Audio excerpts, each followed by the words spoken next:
At McCurtain County National Bank, we are continually seeking ways to meet the changing needs of our customers. We offer a full range of services, such as free checking, online and mobile banking, as well as great rates on cabin and construction loans. We're providing results through better service while giving you a greater value for your dollar. Visit us on the web at mcnbonline.com. McCurtain County National Bank in Idabel, Broken Bow, Hochatown, and Valiant.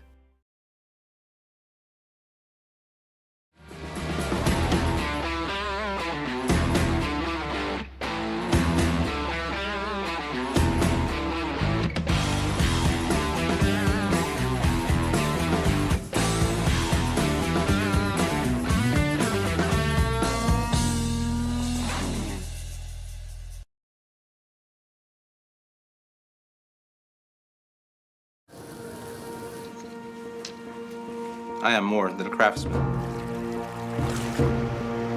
I'm more than an outdoorsman. I am more than a maker. I am more than a firefighter. More than a teacher. Than a student. Than a leader. A singer. A healer. I am more than a champion.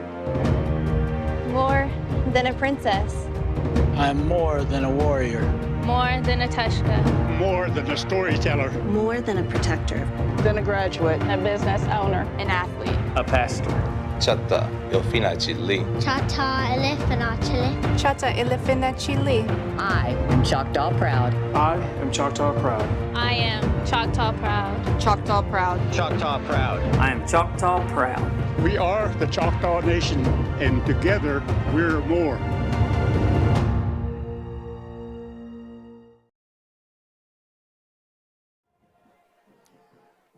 Good evening and welcome, Savage fans. Chris Chandler here along with Skip Copeland, Zach West on Paul Laird Field on the Southeast Oklahoma State University campus, home field of the Durant Lions for tonight's second week. It's week one, but Savages and the Lions played on week 0, so the second week of football for both these teams. They are 0-1.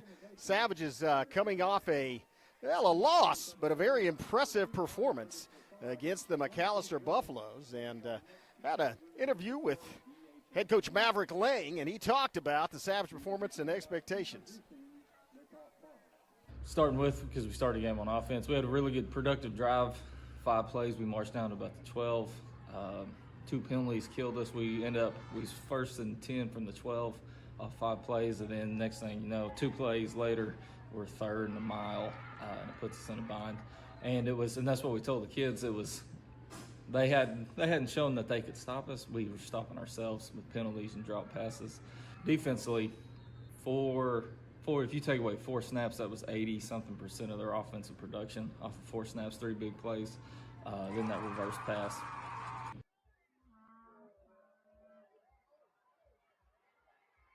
Second half, defense played great. We gave up a field goal, but we threw a pick and gave it to them there. They go 3 and out, kick a field goal, but offensively we put them in that position to get a field goal. Other than that, defense played great. There in the fourth, you could really see the conditioning-wise play in.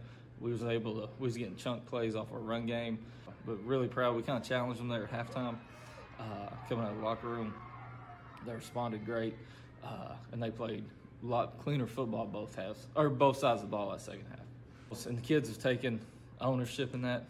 We've had a really good week in practice of receivers were catching balls. We dropped 9 drop balls that we did the math on. If they just catch it and sit down, that's 166 yards we gave up off 9 drops. And the receivers taking it personal. Coach Jackson's done a real good job with them this week, getting them out there before practice. This is my time. I'm on the rise. Can't hold me down. I'm too fly. This is my time. Ready to shine. Brighter than all of the lights. 'Cause when it's game time, seconds away and the game's on the line. There ain't no doubt in my mind. Beating the buzzer like this is my time. This is my time. This is my time.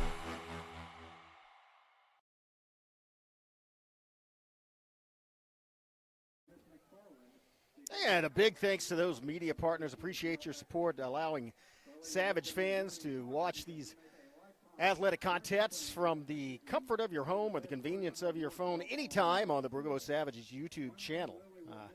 Just really appreciate them. If you see them around town, tell them about it. Tell them how much you appreciate their sponsorship and how much you appreciate the Savage Nation coming over. Man, Savage Nation has some big expectations after last week's game because, well, it was a coming out party, the debut of the debutante quarterback, sophomore Graydon Howell, and just a tremendous performance in his first varsity start and his first game in pads in about 3 years. He had 234 rushing yards on 18 carries and 3 touchdowns. He was a bit of an unknown factor.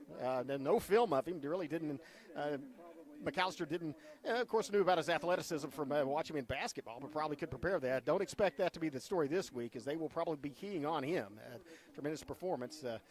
Savages, on the other hand, have they've got another pretty good team that they're facing, and once again, here at Durant, actually the third year in a row, they are facing a D1 defensive player, and they are going to have to block Colton Yarbrough. Yarbrough, a 6'5", 240 defensive end that just plays defense, doesn't see the ball on the offensive side. I'd like to say for that, he's already verbally committed to the University of Arkansas. He wears number 11, and so expect him to be looking at Graydon Howell tonight and the Savage backfield, trying to track him down. Savages have a couple of guys that will not see play tonight. Understand that starting linebacker Corey Nocum out tonight, and so he will not be suited. Actually, is not suited. Well, I think that he's not suited in pads tonight. Of course, Savages, as a sporting team, are out there. You see him on the sideline in number 15, but he will not be playing tonight. And Camden Jackman as well, starting both sides of the ball at times last week. He will be out. And so tonight on the defensive line, you're going to see Trey Williams, number 52, in there at the defensive tackle. And while we're talking about Trey Williams, how about a positive apology to Braden Williams? I think I called Trey Williams' name about 10 times when it was actually number 11, Braden Williams, last week. I mixed up my Williams. They will both be on the field tonight, however, and so hope to see good play from both of those gentlemen. As I mentioned, both these teams are 0-1. Savages, of course, the Savage fans know, coming off a close one at McAllister, and could have gone either way. As Savages gave up a pick 6 and then had a couple of other turnovers. But again, playing at McAllister on the road, first game of the season, and really performed well otherwise. Played Savage football, a lot of contact, hitting hard on both sides of the ball, and execution on offense. And again, they will you expect them to, especially offense. Offense develops the longer the season gets. Defense is easier to play because you're just reacting. You're going and tackling the football. Offense, timing is involved, getting used to in a game situation, in an actual game, where you're supposed to be, and on offense, where your receivers are going to be, what that, if it's an option, what that pitch relationship is, and then even the blocking scheme, getting used to that timing. And so I expect that to improve week after week for everybody, but especially for the Savages with a new quarterback and a new system in there. Let's look at the starting lineups for tonight, and let's start with the offense. I mentioned Graydon Howell starting at quarterback, 5'11", 172-pound sophomore, and man, he is fantastic. Had a conversation with longtime Savage fan and alumnus Doe Clinton after watching last week, and talking about a guy that's seen a lot of football. Doe Clinton certainly qualifies.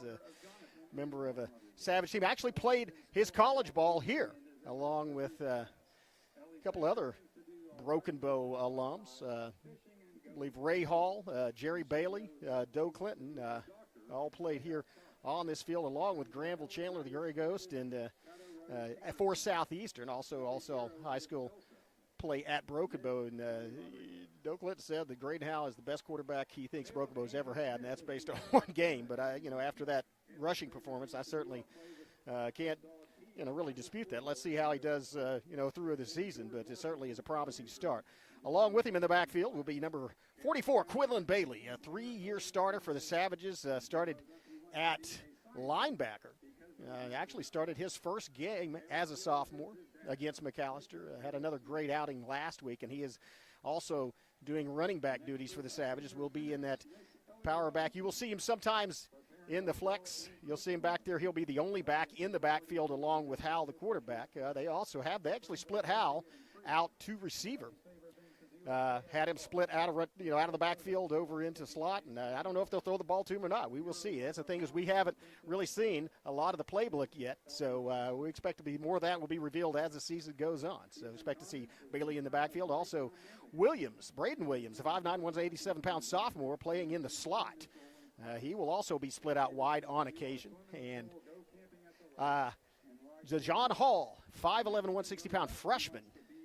Played a little Z-back last week, and boy, he is a promising-looking young man. 5'11", 160-pound freshman, just getting his feet wet in the varsity start. But he is another receiver. Then the veteran, Tyron Tenahara, 5'8", 145-pound junior. Expect to see him out at the X, split wide receiver. I say XY, those are wide receivers for using the old terms. And then X and Z, the Y is actually a tight end. And then along with that receiving core, expect that to be filled out by another big athlete for the Savages, A.J. Brannon, who will play the tight end Y position. Also expect to see him in power positions there, and he can block people, I tell you. I'd like to see him with the ball in his hands. You will see him. He's also the punter for the Savages. And so looking at the line, and that is that's the meat of any offense. You look at the line, the Savages, again, have a huge line. And normally the Savages, throughout the last 5 or 6 seasons, we go somewhere we are smaller than the team we're playing, but that has not been the case this year. Looking at center Josh McDaniel, 5'11", 295-pound junior. Started as a sophomore last year until I'd had an injury that cut his season short, but he is back at center, flanked by Kaplan Burris and Kyler Cupid, the guards, and that's 6'3", 330, and 6'4", 247, respectively. Expect to see those guys, though, both seniors, both very experienced on the offensive line, and then the tackles are going to be Reese Hoover, 6'3", 263-pound senior, and I believe Cale Ginn will be in there, 6'5", 275-pound junior, so that is a huge line for Broken Bow, and Skip, we rarely see a line that large playing at Broken Bow. No, yeah, this is definitely one of the biggest offensive lines we've had in years, Chris. It's a lot of opportunity, a lot of potential with these guys, and especially with these running backs and this quarterback behind them. Yeah, and we talked about Ginn being on that left tackle. That's going to be a position. Well, actually, they do switch him around. So the tackles, Hoover and either Ginn or possibly, I think they mentioned that Jackson Porter may be in there as well. He's listed as number 2 at 3 different positions. I understand he will get the start tonight. But they are going to have their hands full because one of those guys, hopefully with some help from a back, are going to have to try to block Yarbrough. Yeah, well, there was a platoon last week, actually. We had 2 sets of defensive linemen. Unfortunately, Camden Jackman's not available. Still not sure the extent of his injury, but we'll see a couple of guys step up to fill his position tonight on defense. And then, as you mentioned, Jackson Porter will be in his slot on the offensive line. I'm not sure. They may switch the tackle and guard on that side. They may move Cupid to tackle, have Porter play guard. We'll see when they get on the field which way they decide to go. And one thing that they faced last week, it was the speed of the secondary and line, specifically the linebackers at McAllister. Those guys, both seniors, both could move and got out into the side. But I don't think that's going to be the case this week. I looked at the Ada Durant, as did you, reviewed some of that film, and I think Broken Bow may have a little edge in speed on this team. Yeah, I would agree with that. I didn't chart the game. I'm not sure the coaches even charted the full game, but they definitely prefer to run inside the tackles. They don't try to get outside the tight end on either side of the line. It's going to be a lot of pressure on our middle. We need to play well to defensive tackle, linebacker, safety. If we can stop them in the middle, force them to try to throw the football. We've made some changes in the defensive backfield this week. We'll see how well we play. We certainly didn't play very well last week in the defensive backfield. So the bar is not set very high for us to perform better. Let's hope we do considerably better tonight. Yeah, and again, they're facing a team. And Cole Robbins, a great quarterback for Durant. He can throw. He can throw downfield. He is accurate, but I don't think he has quite the receiving core that they did last week at McAllister, and so that may, that speed is, of course, they burned the Savages deep about 3 times, twice for touchdowns, and hopefully we won't see that tonight. Had a conversation with the coaches earlier today, actually, and we talked about the fact that this quarterback's going to make some plays. don't be embarrassed about the fact that he's a good athlete, and he's going to put the ball in the air. He's going to use his legs. They're going to move the chains a few times, but we just have to play a full performance. A solid 4 quarters. I'd love to be able to take back that 3 minutes and 28 seconds at the end of the half last week, because it's a different game. We win by 2 touchdowns if that's the case. But we really did. The wheels fell off in that last 3 minutes of the first half. Yeah, we get burned to give up a 70-yard touchdown and then throw a pick six, and that really makes the difference in the game. Well, the pick six is one thing, because we had a sophomore quarterback. He threw a pick six, came back 2 plays later, and ran a 70-yard touchdown in. So he kind of balanced himself out there. I don't. Sophomore quarterbacks make mistakes. Yeah, and again, that's a mistake throwing across his body. Yeah. I did look at the film, though, and one of the things the receivers are going to have to do, if your quarterback is throwing across the field to you, you're not downfield, you're not 35 yards from the line of scrimmage, you're in like a 10, 15 yards across, and he throws back, go to the football. Right. Because if he's throwing it, it's 40 yards across a football field, and that ball's going to hang up there, plus however far you are downfield. I mean, you can do the math, I guess, the geometry on that, but it's going to be a long throw. When you see that ball, go meet it, go after it, go catch the ball, and that's something that the receivers, again, that's part of that development I talked about earlier on the offense, that, as the season goes on, you learn those things, and you get used to it. Again, this is the first game that Al's played quarterback, and so they're maybe not quite used to in a game situation. Of course, they couldn't be used to in a game situation because that's first game. The scrimmages really are not the same thing, but receivers can help him on that. But also, the defensive backfield, I believe, for Durant's not nearly as fast as the one for McAllister, and so hopefully it'll be Broken Bow that gets a guy deep. Yeah. Well, and again, the young man redeemed himself in a spectacular way. That's probably the single most exciting run by a quarterback in Broken Bow school history. I sent the video to my brother. Played on the 89 runner-up team, the 89 state championship team, or 88 runner-up team, 89 state championship team, and played with Eric Young. And he said it looks like Eric Young. Eric Young, of course, a running back. And he said that's who it reminds me, especially the part where he was met at the knees, form tackle attempt by a McAllister defender, and just just stuck a hand out and let the guy go, through his legs, and just kind of kept his balance and kept going. It's that balance, a combination of balance, speed, and field vision that really does remind me of Eric Young when Graydon Howe carries the football. 18 carries, 234 yards, 3 touchdowns. I had a feeling when I started the game that it was the best performance by a quarterback, and when I looked in the record book, it wasn't even close. They're all running backs. Over 100 yards more than any other quarterback. And Brett Jones had a spectacular rushing career. He was a great running quarterback. Galen Burris, great running quarterback. Neither of them had a performance anywhere near that one. And that's like I said, a lot of promise ahead for Savage fans with this football team. Look at those defensive starters. We talked about Burris, Cupid, and Ginn starting on the line. Trey Williams is going to be there as well for the injured Jackman. And so really didn't see Trey Williams much last week. That'll be something else. You don't know. This early in the season, you see, and as you mentioned, they do platoon at least the offensive line, also may platoon the defensive line, and so you see a lot of that, and you never know. You have to be in a game situation in a game. I keep saying game situation. Let's just say in a game. You have to be in a game to know how you're playing a game, and tonight is an opportunity for Trey Williams to shine. And along with some other young players, we'll probably, and again, that's the thing as you get deeper in the roster, we're probably going to see a lot more people on the field, a lot more of the Savages on the field. We are. As they have developed. We are. And this is a really, really good freshman class at Broken Bow.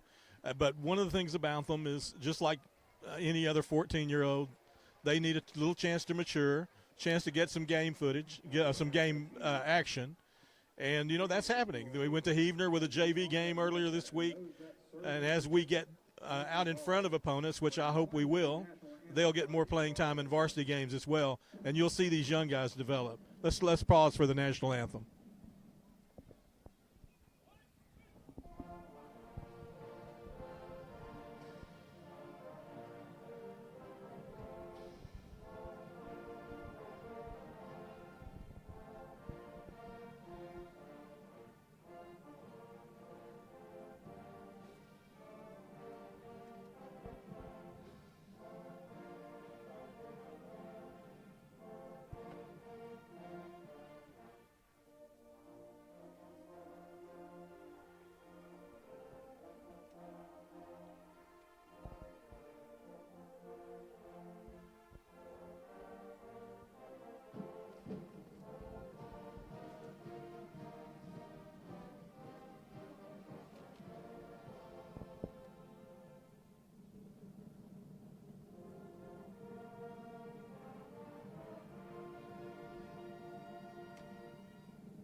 Well, as I mentioned it briefly when we first came out there, it is homecoming night here in Durant. So. Yeah, don't think that's lost on our coaches or our players. Yeah, if you're not familiar with the culture, normally you want to win on homecoming. So normally you would schedule what you may think is a weaker team for your homecoming. That's why sometimes you see a homecoming, the third from the last game of the season or so. But it also depends on the schedule. Obviously, it has to be at home, and so it kind of depends on where it's at. But normally, if somebody schedules you as a homecoming opponent has options, that means they think he can beat you, and that's as they call that's locker room bulletin board material. Absolutely.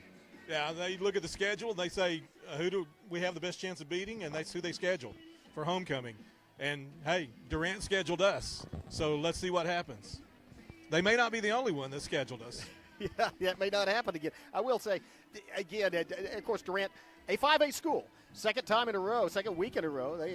Broken Bow does not play weak sisters in their non-district schedule. Some people do. They schedule weaker teams, rack a couple of wins. We're playing upper class and tough teams. McAllister, two-time state final appearances in the last 5 years. And, of course, again, they have another, couple of D1 kids. Durant, not as successful a program, 10 years ago, but they have been really good lately. Zadavian Sims went to Oregon. He's a D1 blue chip. And, of course, Yarbrough, blue chip, signed with Arkansas already. And played a close game against Ada. Actually, Ada did defeat them, but it was by no means out of hand, and it certainly did look like they played with the Ada Cougars for most of that football game. Well, Ada's picked to finish second in our district, but I'm going to tell you, I was not as impressed with them as I expected to be with either team, honestly, with Durant or Ada. So we'll see how it plays out with Broken Bow tonight, but I think Broken Bow will be very competitive in this football game. Yeah, and a lot of times, those district standings, Broken Bow picked last. I think that's ridiculous if they knew the athleticism, and I think Broken Bow, that's good, though. You can have an opportunity to prove it on the field, but those early season rankings. In fairness, they voted before Graydon Howe went for 234 yards last year. Yeah, that's true. I also put that I would like to point out that Florida State was also ranked in the top 10 in the NCAA prior to the start of this season. Right. They stand at 0-2. Well, we're about 7 minutes away, we hope, from kickoff. We've got captains coming out. I see the Durant captains coming across the field. Our captains should be out momentarily. Quinlan Bailey, Kyler Cupid, Graydon Howe, and I'm forgetting who the other one is. Reese Hoover? Who's the other one? It slips my mind, but one of the things, and let's talk about the Sky Baker. Oh, Sky yeah, Baker. Scott, that's right. Sky Baker. Let's talk about that. Graydon Howe, a captain, as a sophomore who didn't play last year. Yeah, it's a little different process this year. Coach Maverick Lang made them submit resumes and go through an interview process to be captains, to tell why they should be leaders on this football team. And these are the 4 young men that were picked, and one of them is our sophomore quarterback. The other 3 are seniors. Yeah. And I've got to put, you talk about a captain being a leader, and what I see in Graydon Howe is definitely leadership all over the place. He is definitely a leader on the basketball team as a freshman last year, leads actually activities like the voluntary prayer at lunch at school. He's organized that. He and A.J. Brannon actually have organized that. I think there's a lot of things you see where he is a born leader, and that is reflected. Man, I've got to, again, you got to send a lot of love to Coach Maverick Lane. I love what he's done with his program. I love the enthusiasm in it. I love some of the things that we have never seen before, the moms of fall, the dads and decals. Just really brought excitement back to Broken Bow football, and it really shows with the participation with students, which I think we've had about 20 kids sign up since summer practice. Right. Yeah, he's a fantastic young man. I mean, he's as impressive a young coach as you can find in the state. He's in the top 35 coaches under age 35 in the state of Oklahoma. He's brought in a tremendously sophisticated offense with him. His dad's the defensive coordinator, 35 years of experience. He came in and teamed up with Deuce Lee's 34 years of experience, and they put this defense together.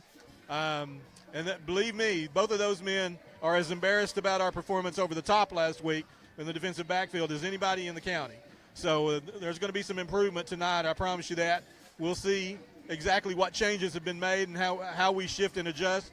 But I do know that we worked on that all week along with our receivers. And the fact that we had 9 drops, you might have heard Coach Lang talk about it in the pregame, that we had 9 drops, that if they would have just caught the ball and laid down on the field right there, that would have been 166 yards of offense added to what we did without any yards after catch. So 166 yards just because we didn't catch the football. So it's going to be a different night tonight. You see the captains meeting at, near midfield. They were at midfield, I guess midfield latitudinally, but not longitudinally, because if those are even words, I just made them up. Because of the, the spirit line that for the Lions that extends all the way past midfield.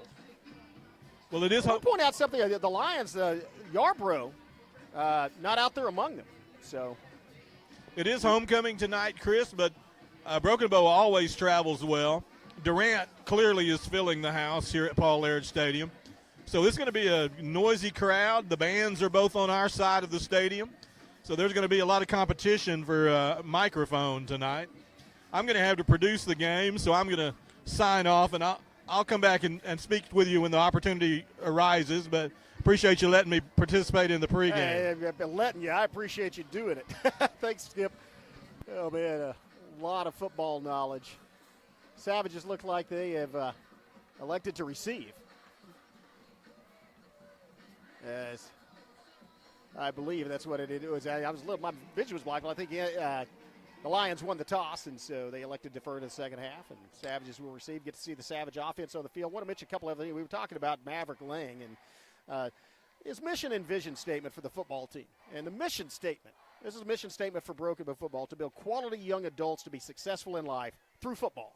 So that is what the mission is. And then the vision statement, separate, it says to develop servant leaders through relationships, accountability, and culture, to develop student athletes who strive for personal, educational, and athletic excellence, both on the field and in the community, and to build a program that consistently competes for championships and is known statewide for class and toughness.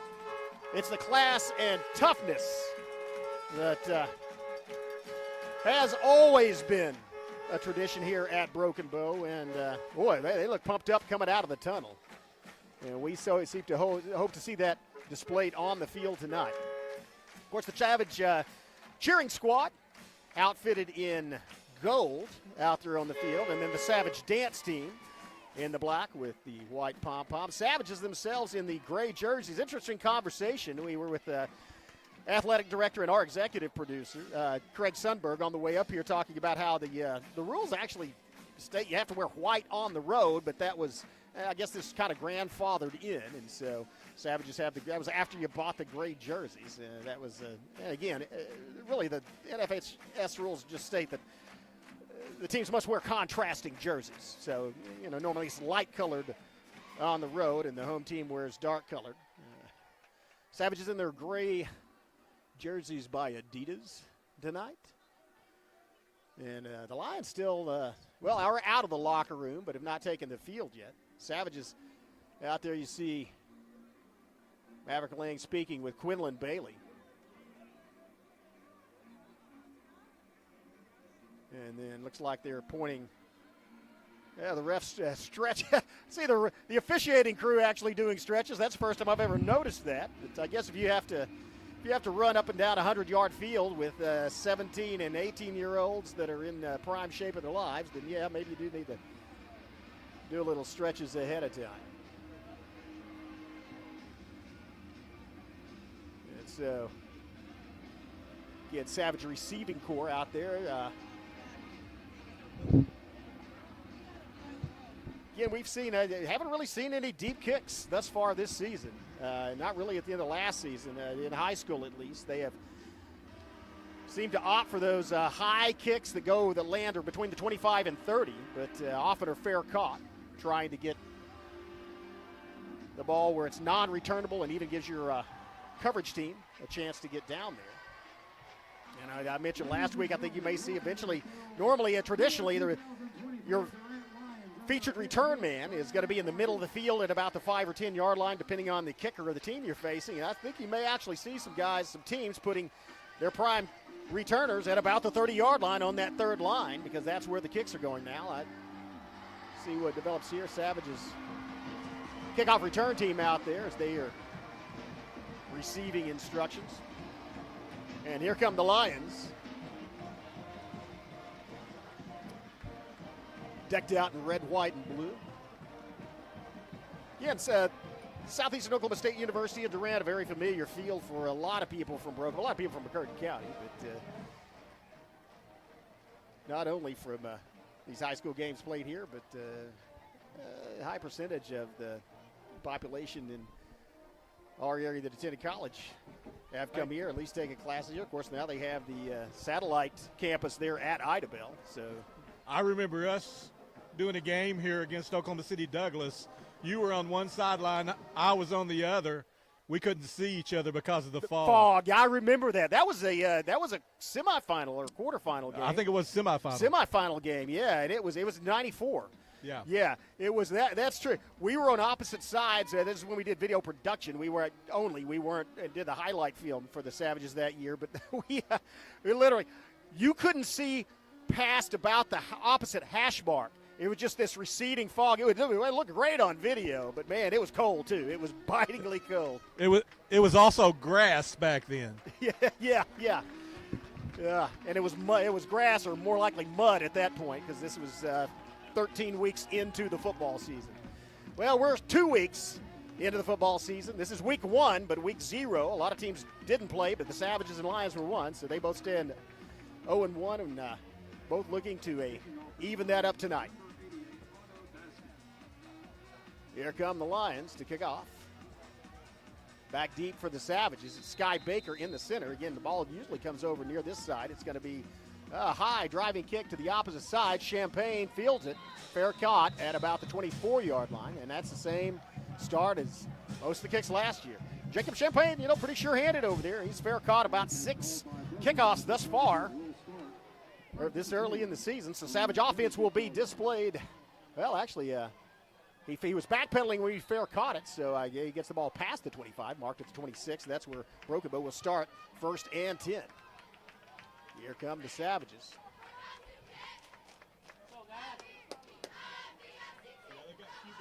Yeah, Cupid's at tackle.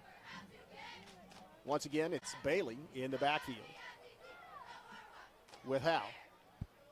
Send a man in motion. It's going to be Bailey coming to the near side, caught in the backfield, and they can't get wide. That's a huge loss.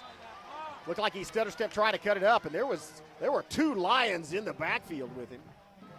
And so that's a big loss on 1st down. Savages moved outside the chains. They're going to face a 2nd about 16. Let's see where the ball is officially marked down at. Looks like it's going to be at the 18-yard line. So 2nd and a mile. Same formation. Fake the handoff. Keeper by Howe looking downfield. Throws it out into the flat, and it's caught. Caught by Williams. Dives forward. Nice movement with the ball after the catch. He's close to the 30, just short of it, 29-yard line. So Braden Williams on the catch and did a nice move with the ball after that. Good pass by the left-hander. Throwing it over there makes it a very gettable 3rd down. Let's call it 3rd and 6.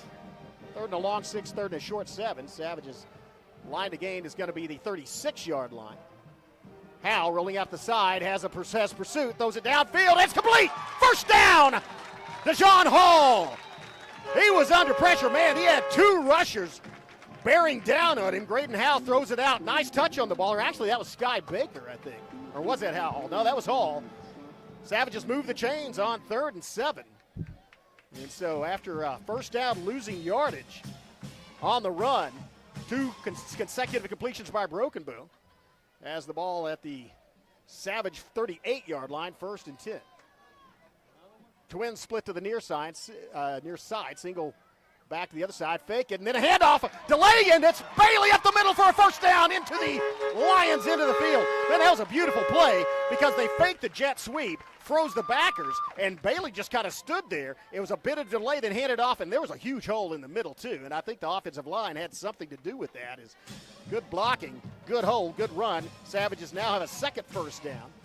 And they are in the Lions into the field. 1st and 10 for the Savages from the, it's just past the 48. Let's call it the 47. It's like the 47 and a half. 1st and 10, Broken Bow. Hal alone in the backfield. Now they'll send Bailey in motion. Sets up behind Hal. Snap to Howell, fake handoff to Bailey. It's Howell. It's going to be a keeper for Howell. Tries to get to the corner, gets to the 50, 45. Scampers out of bounds at about the 44-yard line. Let's see where they mark it. That's going to bring up second and about 5 or 6, depending on where it is. That's 6. Second and 6. Gain of 4 by Graydon Howell. Howell showing his speed to get to that corner and cut it up, as it looked like he had, he would be caught before, well, to the people that aren't used to him, didn't watch him play last week, looked like he might get caught in the backfield, and he used his speed and agility to get to the corner, turn it up, and get 4 yards. Second 4. Savages have a tie formation. Nobody split the far side. 3 receivers now. They're going to send Braden Williams over to the slot at the other side. Now Howell signals Sky Baker, hands it to Sky Baker on the sweeps. Baker trying to get outside, and he is brought down the backfield. Man, he is driven to the ground, and Savages having all kinds of trouble on the wide game, especially if there's a delay in the backfield and they give time for the penetration on the outside. As that's going to be a loss of about 6 and brings up 3rd and 11. And that Savage is going to have to do something. That was Rangel, number 5, and he's been in. There's a way to get some yardage. Way to concentrate. That's some good discipline by the Savages. They gave a hard count. Got 5 yards the easy way and makes it a more manageable 3rd and about 6. But number 5, Rangel, has been in on 3 tackles for loss thus far. And he's coming from that linebacker spot. Man, he is, see him over there. He's a hulking mass of a player. And here comes a just straight call, and it's going to be Howell turning up. Now makes a move outside, 40, and dives ahead. He's close to the first down. He might have got it. Let's see. He does. He moves the chains. Man, Graydon Howell, and he just makes those little moves. He's running full speed, turned upfield, then turned back out just enough to get past one more blocker, went down, knew where the line to gain was, dove for it, and got the ball past it. Savages convert again. So Savages 3 consecutive first downs.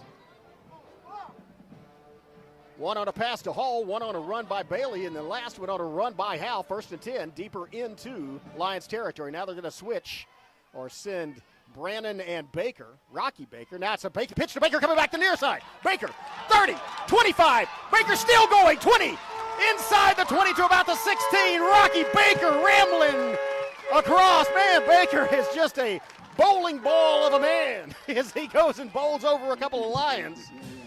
That was a nice play, too, because they are keying off of Graydon Howell. He did that little underhanded inside pitch to Baker coming back the other way. I like the way this offense is running, as you don't know what they're going to come up with next. Man, they keep the defense guessing. Savages still moving the ball 1st and 10 inside Lion territory. And again, well, that's going to be a way to stop it. That's on us. A little mental mistake by Brokabo. It looks like they're going to be looking at first penalty on the Savages. And so that's going to move them back. 5-yard penalty will bring up 1st down and 15. So now it's going to be 1st and 15 from the 22. 8:17 left and ticking left in this first quarter. Score is 0-0. Savages took the opening kickoff and have driven about 60 yards downfield in the red zone. Howell back. Handoff, Bailey. Bailey's met the backfield, shoves through one. Bailey breaks 1 tackle and not able to get through 2 more. And once again, it's Rangel back there. Man, number 5 has given all kinds of problems to Broken Bow. As he met, well, Bailey was actually met by a different Lion in the backfield, but it's Rangel, the linebacker, the inside linebacker, that comes up with the stop. And so after a penalty and a stop, it's going to be 2nd and 16 for Broken Bow. We're like 2nd and 17. Single receiver split to the near side.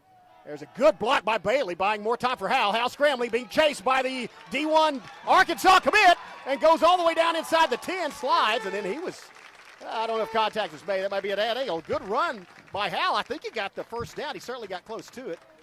About a foot. Man. So Howell was being pursued by Yarbrough and just outran him. Got to the corner and turned it up, and so now it's a second. Yeah, they're going to have to measure. I thought he might have had it. Well, again, Hal slid at the end of that. And so, and again, they measure from where you start the slide, not where you stop it. So it's going to be second and short. Timeout on the field. We'll take a quick one as well. You're watching Broken Bow Savage Football on the Broken Bow Network. See you in a minute. At McCurtain County National Bank, we are continually seeking ways to meet the changing needs of our customers. We offer a full range of services such as free checking, online and mobile banking, as well as great rates on cabin and construction loans. We're providing results through better service while giving you a greater value for your dollar. Visit us on the web at mcnbonline.com. McCurtain County National Bank in Idabel, Broken Bow, Hochatown, and Valiant.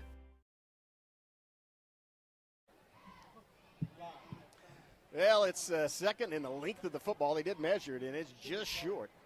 So, I think Skip, good point. I think it is third. We got a penalty.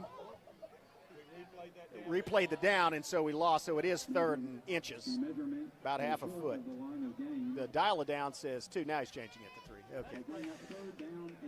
And so, normally you think with that line and a guy like Bailey, you may run it up the middle, but the Lions have had penetration in the middle.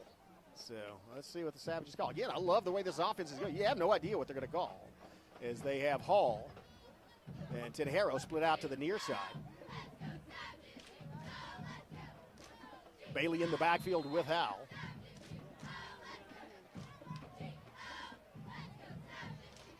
Looks like Baker in the slot. Champagne split out to the far side. They're going to switch Baker back over to the near side in the slot.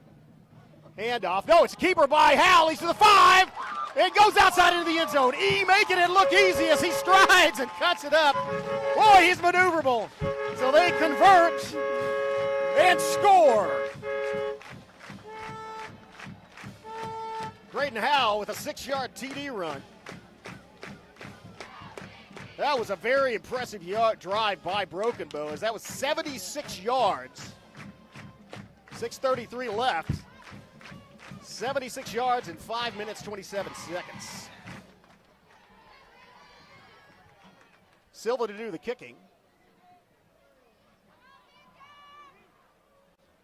Here's the snap. Here's the hole. Good hole. Kick is up, and it's good. Splits the upright. 7-0 Savages. Man, that is super impressive. So Savages lead 7-0. 6:33 left. First period. We'll be back after these messages. You're watching Broken Bow Savage Football on the Broken Bow Network.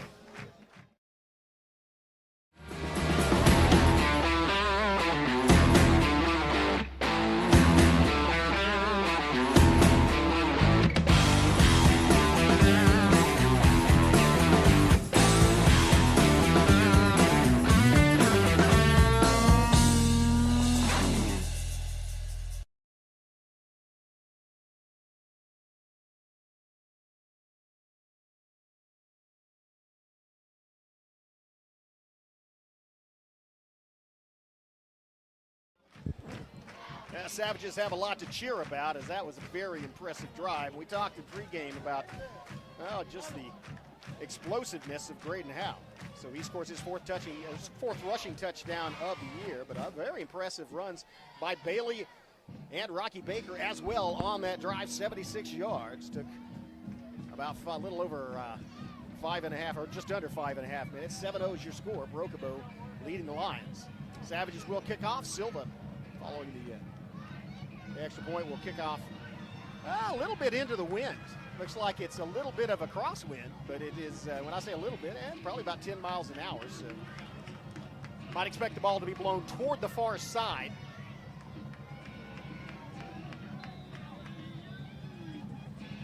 As it's Flores back deep, number 7 for the Lions. Here's the kick. It's a high kick toward the sideline, fielded at the 31-yard line, and he gets about 5 or 6 yards, and then he's drilled. Good coverage by the Savages.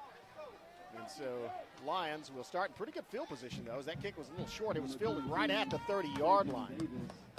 And he got to the,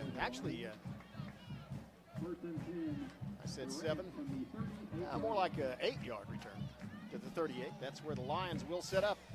Cole Robbins taking the helmet, quarterback for the Lions, and he can throw. Man, we watched the film of him against Ada. It does have an arm. So Savage is going to have to either get some penetration and put pressure on him or be ready to cover in the secondary. Well, they've got this interesting formations. They send Flores as he's lined up, trying to get wide, does get outside to the 40, and wow, he's brought down. Nice open field tackle by Bailey, but not before a gain of 4 or 5 by the Lions. Interesting the way he lined up. You look at Flores, he's not lined up facing the line of scrimmage. He's lined up in the slot, but he's actually facing the quarterback. So when he takes off, see, he's actually got a little bit of advantage, and now it's a reverse pass, looking deep, launch. It's going to be one-on-one, and just through the open arms. Pretty good coverage as Tenejero managed to get back there. Wow. That ball landed at about the 15-yard line and was thrown from about the 40. That went almost 45 yards in the air. Actually, back farther than that. He threw it from the 35. So 50 yards in the air by Robbins. He has an arm. Ball floated a little, though, and Tenejero able to get back. Yeah, they've done two things that McAllister was able to take advantage of on Broadway is run to this wide side and throw it deep down the middle. Let's see what happens on 3rd and about 6. Throwing out in the flat. It's caught right at midfield, gets the first down, and then he's brought down in the field of play, but not for moving the chains and getting into Savage territory. That's going to be, I thought that was, well, they have 2 number 5s, I guess, because Rangel, that is definitely not Rangel on the reception. The big linebacker. Yeah, well, duplicate number. Anyway, it's 1st and 10 for Durant. And as Skip mentioned, they have changed quarterbacks. Different formation, handoff, looking right up the middle, and good yardage, keeps going, watch out, make the tackle, and he beats everybody. Wow, that was just a handoff, off tackle, up the middle, and it was Stephen Manhart, and Manhart torches the Savages as that just wasn't good defense.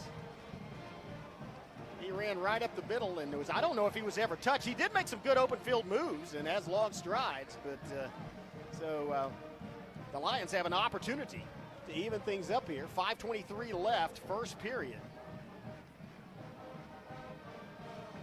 As they line up to kick the edge. Savage has gotten close to blocking a couple of these. Let's see.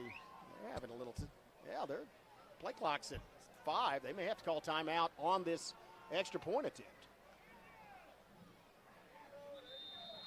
And did they call timeout in time, or are they going to take a delay of game penalty? I'm assuming they called timeout. Delay of game called against the Lions. Yep, now they're going to take the penalty. So they'll move back, and no longer a chip shot. They do have the wind a little. Well, the wind's died down now. Look at the flags at the end of the field. Not really against their back. Does change the angle. Savages, as I said, have a chance to block this, though. Let's see if this makes a difference, and it is bobbled. The ball's still on the ground, and that is going to make a difference. Savages pounce on it. Doesn't matter. It is no good. Savages still lead 7-6. So I don't know if the penalty had anything to do with it, but regardless, it results in the Lions not being able to even things up. So at this point, a little over halfway through the first quarter, 5:23 left in the first quarter. It's 7, Broken Bow 6. Durant, we're going to stay right here and talk about things. In pregame, we talked about how Savages look good. We thought we were faster than they were, Skip, but we talked about their offense is really good. They can throw, but they ran right up the middle on us, and that does not look good. Yeah, they did. We were out of position, and then we played a little matador defense, Olay, and let it run by you. Yeah, matador defense, meaning instead of going and making contact with the guy, just kind of trying to tackle him from the side, and that's something that you just don't. I know that is not going to sit well with any of the Savage coaching staff. Is like, you have a shot at the guy, you take it. You got to prevent a touchdown. At least dive at his legs or something. Yeah, we've a team that prides ourselves on physicality, and that wasn't it. Yeah, they are getting an earful of it right now, and so. Savages get another opportunity on offense, and luckily, on a miscue, a mental miscue by the Lions, come out still leading 7-6.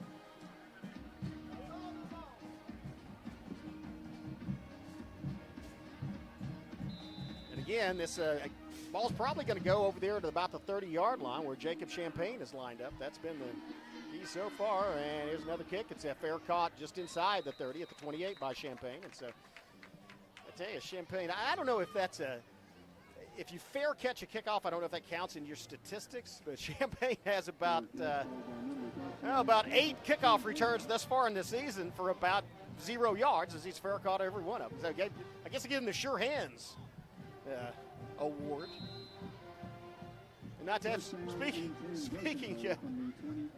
speaking of sure hands, I noticed down here on the banner in the end zone, there's a State Farm agent, I guess, that bought a banner here. His name is Jim McGill, a.k.a. Saul Goodman, for those of you that are in the know. Savages 1st and 10 from their own 28-yard line. It's Howell, handoff. Bailey dragging a couple of defenders to the 30 and then he's still not down, but his forward motion was stopped. And so that's going to be blown dead at the 30, or at the just short of the 30, 29, so a gain of 1. Call it a gain of 1, it'll be 2nd and 9. Bailey came out of that looking like he was a little upset at one of the defenders. I think one of his teammates cooled him down and said, show him on the next play. 2nd and 9, Broken Bow from their own 29-yard line. Once again, it's Howell and Bailey in the backfield. They send Williams in motion and all kinds of flags, and so I don't know what the call was.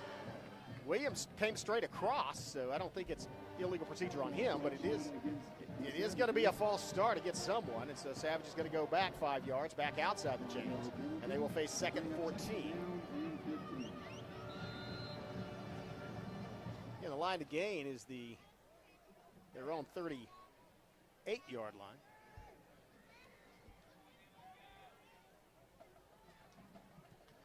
Same formation. One man split out the far side. Twins split out to the near side.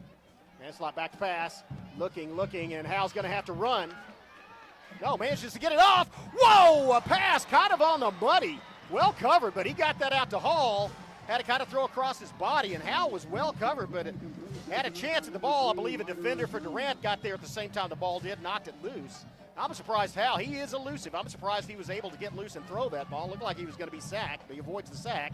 But the incompletion does put the Savages in 3rd and 14 territory, and they certainly, be nice to get a first down, but certainly need to get outside of their own 25-yard line. They do not want to punt that far back. That does stop the clock, though. 4:27 left, first period. Same formation as before. Howell and Bailey in the backfield. It's going to be Howell rolling outside. Bailey is a blocker this time. Howell throws it. Complete! Caught! First down yardage and more. 40, 45. Beautiful pass. Nice catch by Hall. Savages advance it on 3rd and 14. What a great play.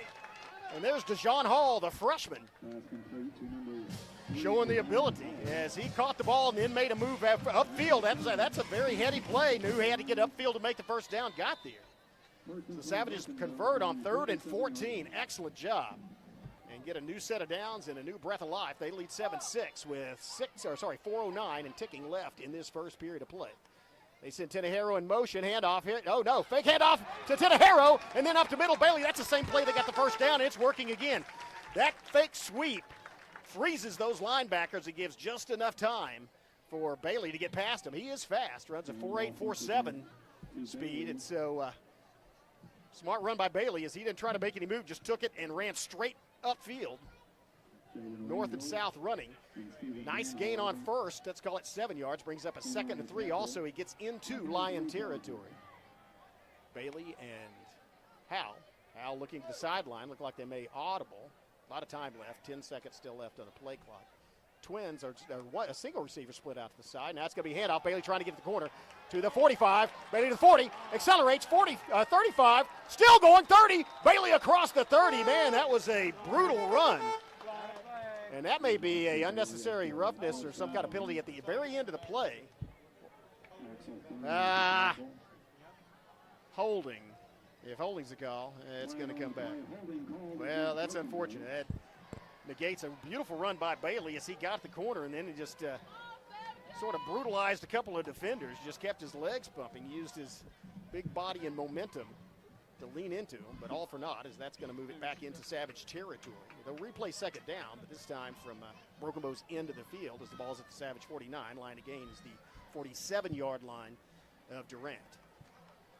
3:13 in ticking. Well, not ticking yet. They haven't set the the ball yet.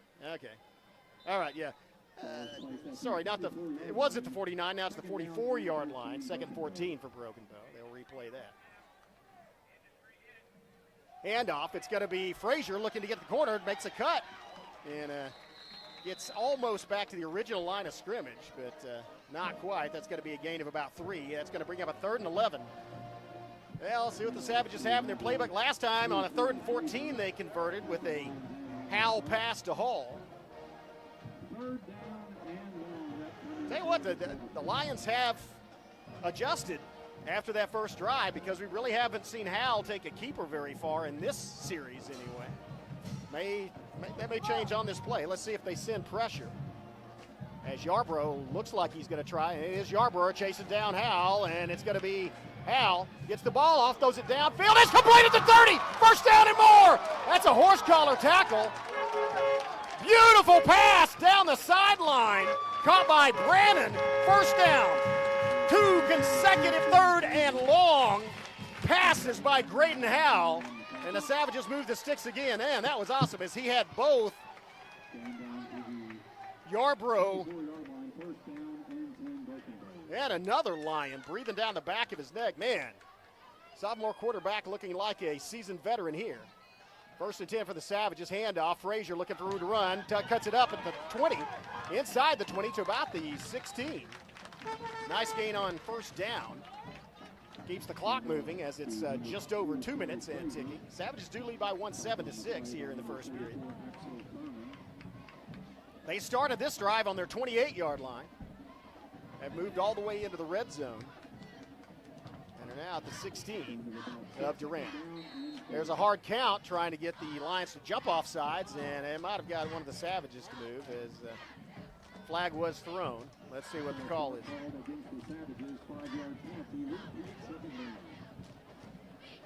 It was a hard count by Howell. He slapped his hands together. You can do that as the quarterback. I'm not sure. And I didn't see anybody move either. Skip saying, oh, where's the move? But anyway, they're going to mark the ball off 5 yards. And so the Savages, well, now, okay. Now Savages now have it at the 21-yard line. Still second down. They send Williams across to the near side. Now it's going to be Williams go back the other way, looking behind blocking, ducks behind the Savage line and moves it all the way inside the 15. That was a beautiful play. That was a great line surge as Howell and Frazier coming this way. Another one of those inside pitches like the one that Baker took for the first down. This time to Braden Williams, and Braden Williams just tucks in behind those big linemen, follows them, and gains about 6 yards. That was a tremendous job of blocking by Broken Bow's offensive line as Braden Williams just kind of got in there behind him and followed him for about 7 yards. That brings up 3rd and about a yard as the clock runs down 45 seconds. Here's a handoff, and it's going to be Bailey. No, does not get it. I don't think line to gain was the 15, and I don't think he's close. So it's going to be decision time for Broken Bow. 29 seconds ticking left in this first period. They lead 7-6, have a 4th and about 5. Actually lost yards. So I think the Savages may just let the clock run out, as there's 19 on the play clock and 15 on the game clock. So they're probably going to let it run. They're going to let it run down and talk things over. Well, maybe call a timeout. It's just the end of the first quarter, so it would just switch into the field. Maybe they want to get the wind behind their back and kick a field goal. Who knows? That's going to be the end of the first quarter, though. Savages lead at 7-6 and are threatening. We'll be back with second quarter action. You're watching Broken Bow Savage football on the Broken Bow Network. I am more than a craftsman. I'm more than an outdoorsman. I am more than a maker. I am more than a firefighter. More than a teacher. Then a student. Then a leader. A singer. A healer. I am more than a champion. More than a princess. I am more than a warrior. More than a Tushka. More than a storyteller. More than a protector. Then a graduate. A business owner. An athlete. A pastor. Chata Yofina Chili. Chata Elefanachili. Chata Ilifina Chile. I am Choctaw proud. I am Choctaw proud. I am Choctaw proud. Choctaw proud. Choctaw proud. I am Choctaw proud. We are the Choctaw Nation, and together we're more.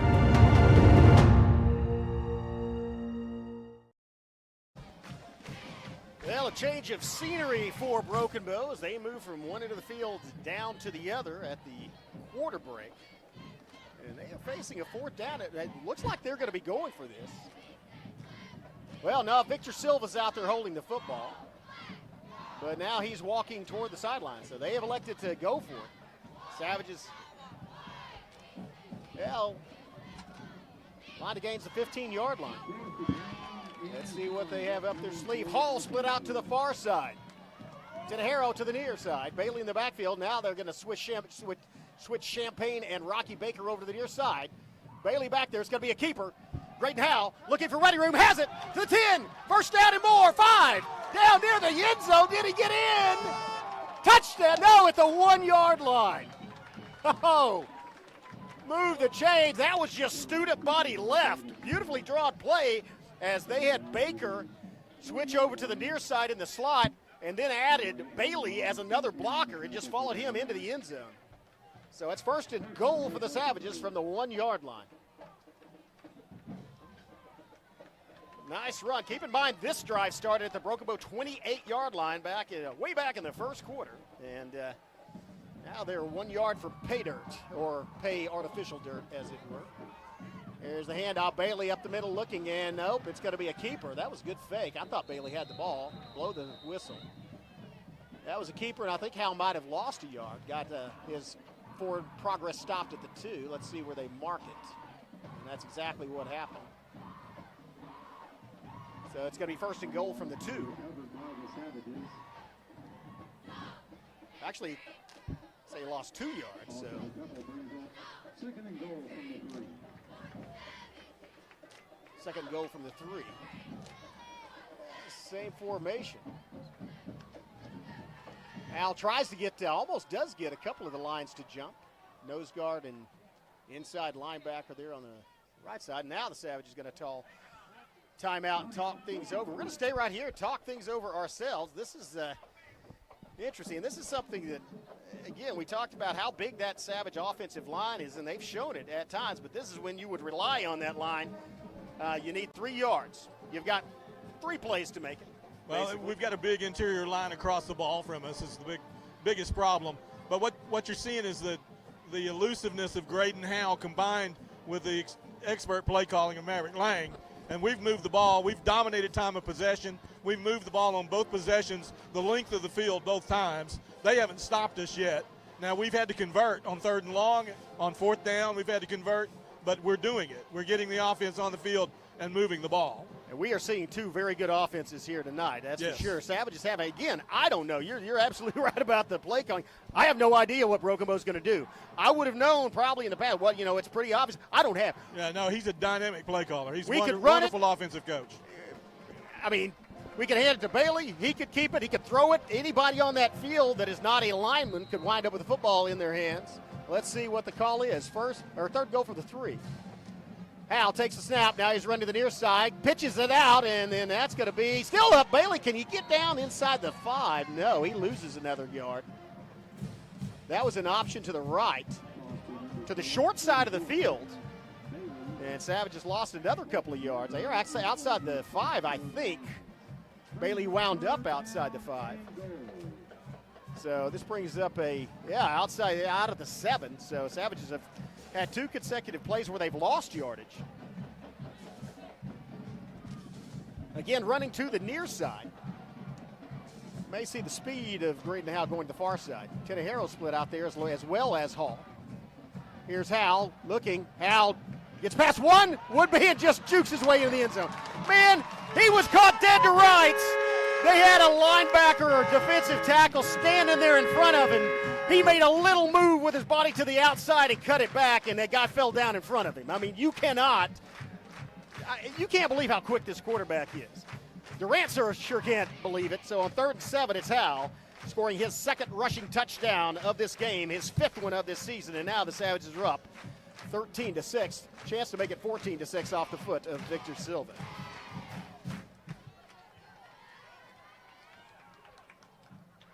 Good snap, good hold, splits the uprights, and it's good.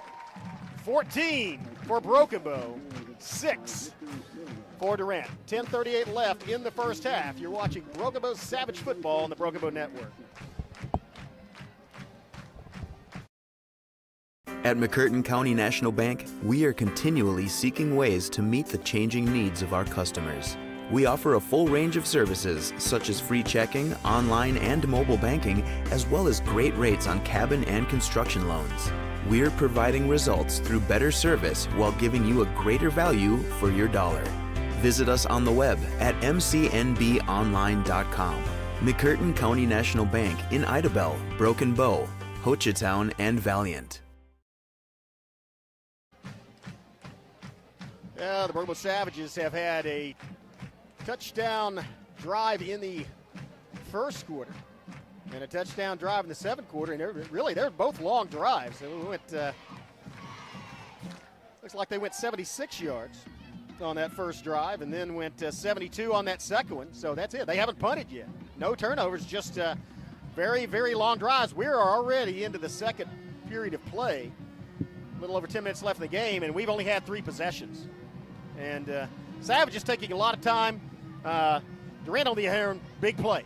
They are a big play offense, and they scored on about a 48-yard touchdown run. So Savage defense is going to have to look for answers to stop that kind of play. Savage offense, though, hitting on all gears with a bunch of different weapons. And one of the stories is not only Graydon Howe, but the different weapons that they have utilized with Rocky Baker, Braden Williams, DeJohn Hall, a lot of different Savages carrying the ball, and it's working well on offense. Here's the kick, going to be fielded at about 30, off the knee, on the ground. He picks it back up, and then he's crushed. Man, that was good contact. Let's see who made that.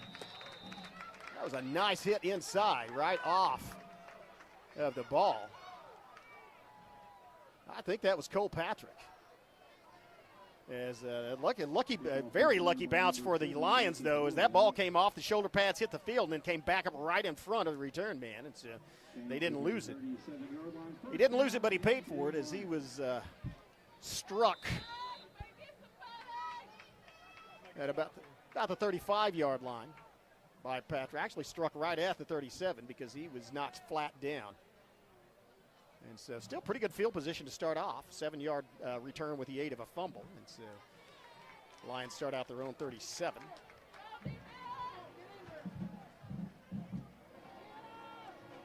There's a snap, handoff, looking for running room, and now he does not find it. He is stacked up right off the line of scrimmage. Man, there are, I believe that's Brannon in there on the tackle. It is Brannon in there getting off the bottom of that pile.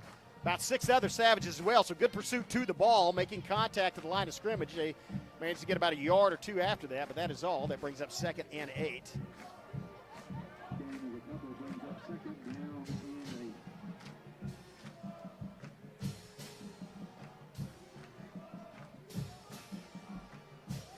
A lot of time taken up by the Lions as they come out of the huddle.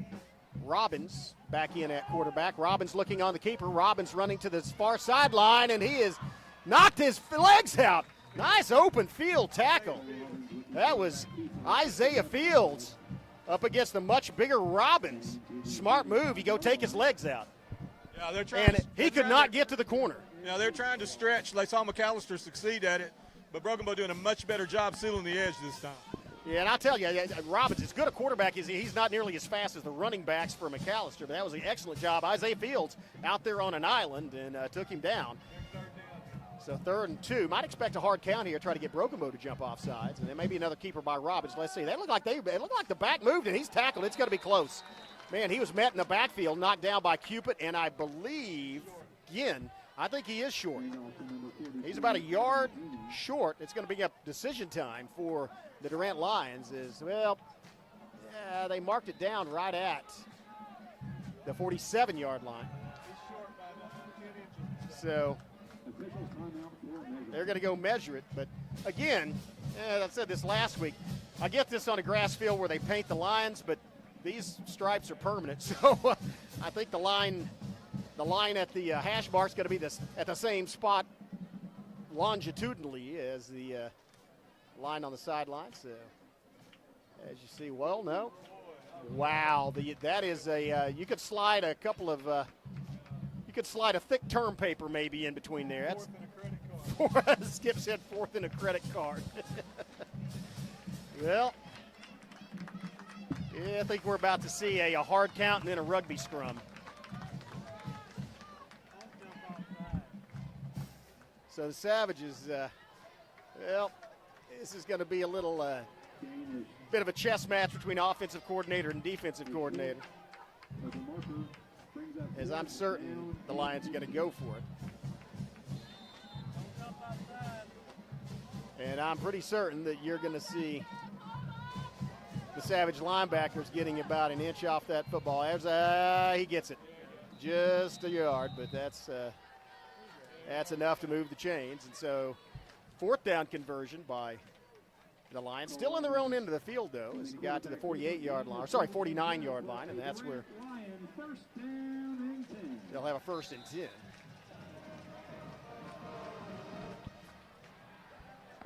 Pretty good play by the Savage defense as somebody submarined under there and tried to get in the legs of Robbins. Just couldn't get him. He managed to keep his feet and get another yard or two and pick up the 1st down. Here's a snap back to pass, looking out to the side, throws it across, and wow, great open field tackle, as that was Cole Patrick.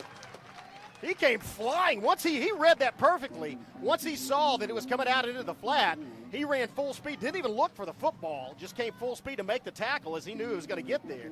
And as a result, it was only a 1.5 yard, 2-yard gain. Oh, much better on the corner. A great reaction by Patrick, and that brings up 2nd and 8. Clock running down, 7:59 and ticking in the half. Savages lead 14-6 here at Paul Laird Field on homecoming night for the Lions. Lions changing up signals maybe. Here's Robbins. Robbins handoff up the middle, and he's brought down inside by Ginn. Looked like maybe Cupid on the bottom. No, Champagne on the bottom. I saw the number 3. Cale Ginn getting it done tonight. Man, that's the 2nd big tackle he's made for short or no gain. And take it. Hey, Jacob Champagne coming up from, about 5 yards off the line of scrimmage for run support. Big 3rd down here, Chris. 3rd and 9. Probably a pass down the middle. Savage need to get pressure. If that's so, it's pressure on the quarterback could help. Let's look at that. Cross that. Good job by the Savages holding steady there on that hard count. Tenhero, Corner Baker at free safety. And looks like Patrick back there throwing it out in the flat, and he catches it, does not get to the 1st down marker. It's another 4th down. It's going to be 4th and 2 this time. And I think they'll probably go for it again, as the line to gain is the 41-yard line. They're at the 43. And actually not even at the 43.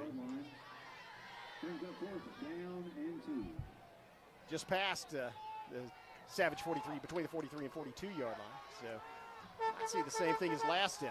Do watch the hard count on this. Savage is going to have to look to defend this as well. Now power formation. Look like they may just run behind those. And there's a timeout maybe by Broken Bow.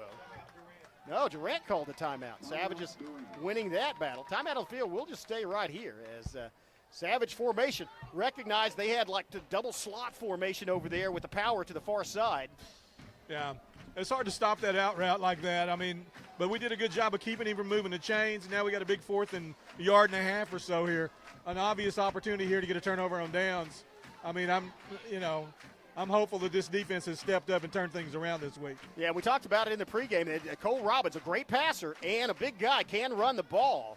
But Savages, Durant has a good offense. So they're making them earn every inch, Chris. This is the 2nd, 4th down that they are trying to convert on this series alone. So on their own field on homecoming night. So you're right. Savage, a much improved performance by the Savage defense, and you can tell they're learning. I mean, that great pursuit by Patrick and Fields on opposite sides, tackling in open field. No, I'm loving the work up front. Porter and Cupid, Ginn, all doing a good job. Well, it's, again, yard and a half. Same formation as they've got the double tight, and they're just depending on the quarterback to get there, and he doesn't get there. It's Bailey, has him in the backfield, and then he's pulled down. Great defense by Savages. They wind up with the ball. It doesn't matter. It's fourth down. As Brandon Champagne, Bailey. That's how you get the ball back. Baker. That's how you get the ball back right there. What a great reaction by the Savage defense. Look at that celebration. Yes, sir. Man, they are pumped, and deservedly so. That was a statement by Broken Bow. Now watch this offense. Watch this energy transfer to the offense. Man, what a great defensive play, though. There were 4 Savages in that backfield reading that, and they hit hard. I mean, that was Bailey, first of all, wrapping him up, but what a bunch of support. And especially, I mean, Sky Baker's in there as well. I mean, he plays back in the, secondary. So a fourth down stand by Broken Bow gives them the ball on their own 42-yard line. Handoff, Bailey looking up the middle, has running room. Great block by the line. He just follows him in. Man, he just tucked in right there behind Kaplan Burris. And I believe that's Hoover. Burris and Hoover moved their men, the 2 Lions, about 4 yards off the line of scrimmage. As a result, Bailey gets about a 5-yard gain. Yeah, that was a great surge by the left side of the line. Hand it to him. You see number 66 and 77 just moving a couple of red and our blue jerseys with red helmets. You just tuck in behind them. Man, that was 5 yards on first down, and that was power football. Savages 2nd and 5 on their own 47. Oh, inside again. It's to Williams. He makes a move in to 50, 45, across the 45, another first down, and that play is got to be scary. I tell you, Braden Williams ran that to perfection as he cut it right inside before he got to the outside, kind of between the tackle and the tight end, or between the tackle and the slot. Gets the yardage he needs. Savages going up tempo as they're already lined up, waiting for the lines change to get set, and try to get them to jump off sides. Didn't work. Good discipline by the Lions. Now the Savages getting a play from the sideline. Frazier in the backfield with Howell. Hall split out to the far side along with Tinahero. Champagne split to the near side. Here's a blitz. Picked up. Good blocking. And now it's Howell rolling out to the side. Looking, throws it downfield. Caught! Oh, in and out of the hands of Tinahero. What another beautiful pass, though. Man, that was a beautiful pass. Again, it's kind of sidearm. He's left-handed, but found the receiver downfield. He just couldn't hang on to it. Tinahero needs to take those gloves off, I think. Yeah, that's he's having trouble catching the football. This is carrying over from last week. We got to catch that ball. It's in his head. It's in his head. So, maybe take a minute. But, man, what a beautiful job, first of all, at getting loose, because there was a blitz on, and Graydon Howell, who had a fine time, not past the line of scrimmage, go vertically with it, horizontally, parallel, and bought time to pass. Made room for himself and then threw a bullet. Yeah, absolutely. Here's a handoff. This is going to be a run by Frazier, looking to make the corner, and can't quite get there as he's knocked out of bounds just past or at the line of scrimmage. So a short gain, if any. And that's going to be that's going to bring up 3rd and long. Let's call it 3rd and gain of 2. Actually, pretty good job at the very end of that, of turning upfield and getting what he could, because he was pursued to the sideline. Probably 4-down territory here, Chris. They're kind of in between. So I mean, if they can get 5-6 yards on this play, they get a chance to convert on 4th down. But if you can move the chains, right? Yeah, and I think we may see another pass by Graydon Howell, as he has been throwing bullets tonight. Here he goes, rolling out to the side, just dropping back, looking downfield. Now he scrambles, watch out, Howell's loose. He's at 40, 35, 30, makes a move at the 35, 20, 15, inside. Graydon Howell. Whoa. It is unbelievable how quick he is. Or you can do that. Yeah, he runs full speed and just makes those moves. Like, again, the same analogy, like he's driving the lane in basketball and you can't touch him. I can't tell you how excited I am to watch that for 2 more years. This is fantastic. Man. That kid is something special. A couple of Durant defenders going to have to go back and pick up their cleats, let's say. 1st and 10, Broken Bow. In the red zone, they flip Braden Williams over to the slot on this side. Frazier still in the backfield. Handoff. Frazier looking outside. Frazier has speed. Watch it. He's the 15. Cuts it up. Oh, spin move to the 10, 5. Frazier gets inside the 10 to about the, not quite to the 5, to about the 6. Dejan Hall with a great block out there to release Frazier on the corner. He got another 5-6 yards off that block by Hall. By the freshman. And good field vision by Frazier to know when to cut it up. That's going to be close to the first down. Let's call it 2nd and 1. They may measure this. I don't know. Beautiful run. Let's call it a gain of 9. And Savage is now threatening. 3:54 left in the half. Savages lead 14-6. Chance to extend that here. Howell in the backfield alone, and now it's a pitch inside Rocky Baker. Oh no, he's a keeper. He faked it, and this time he's caught. That's a horse collar. Savage crowd and coaches yelling for a horse collar as he was pulled down from behind, but no call, and so Savages lose yardage on that. Man, that's about the only way to tackle. I mean, come on, they got to protect our quarterback. That's ridiculous. Yeah. That was clearly a horse collar. Everybody in the stadium saw it. And you can hear it from the Savage crowd. They don't like it either. Well, I mean, that's a protection play. You've got to protect the player. That was an obvious non-called horse collar. But anyway, Howell gets up. He's fine, but it's a loss for the Savages. And it's going to be a handoff. Frazier looking to get to this side. Has got to go back to the other side. And pitches back to Howell.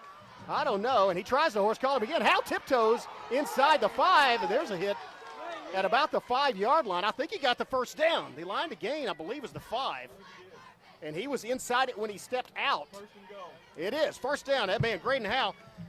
I don't know if that was a call play or an improv. No, that was completely improvised. Yeah, it was just Frazier was cut off and said, here, you take it. So, well, it's a night at the Improv for the Savage offense, and they now have 1st and goal at the 5-yard line of Durant and an 8-point lead. Like to extend that. Big Bailey back in the backfield now, and they're going to hand off. Quinlan up the middle. Quinlan still going. Quinlan Bailey down to the 1. Bailey just squaring his shoulders and driving. 2 defenders back about a yard or 2. Yeah. Good contact way to deliver the blow by Quinlan. Power football. We're seeing some of the conditioning paying off here late in the half. So now it's going to be 2nd goal from about the 1. Same formation. They may just try the hard count. I liked it. I like that every play. Keep them off balance and on their toes. You may see a boot here. They fake inside. Or maybe a Bailey. I think they'll fake inside and boot him outside. Yeah. Or a Bailey power play. No, he is. He's going to be the bootleg, and he's going to find his way into the end zone. Touchdown. There it is. Touchdown. Graydon Howell.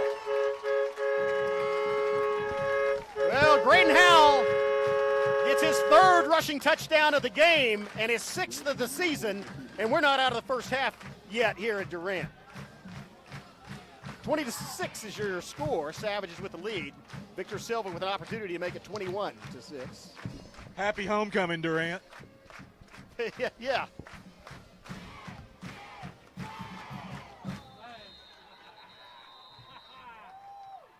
Man. And Howell has to be nearer the top of the scoring charts in rushing for the state of Oklahoma. More importantly, the Savages are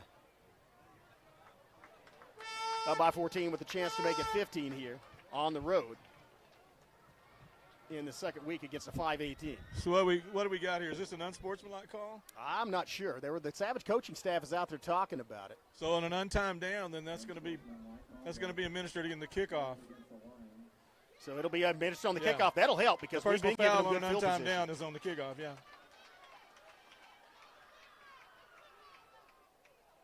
Come on, Vic. They're offsides on that.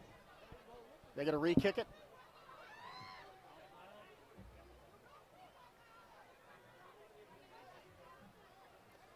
So I think that's going to be offsides, and the Savages will move it half the distance to the goal.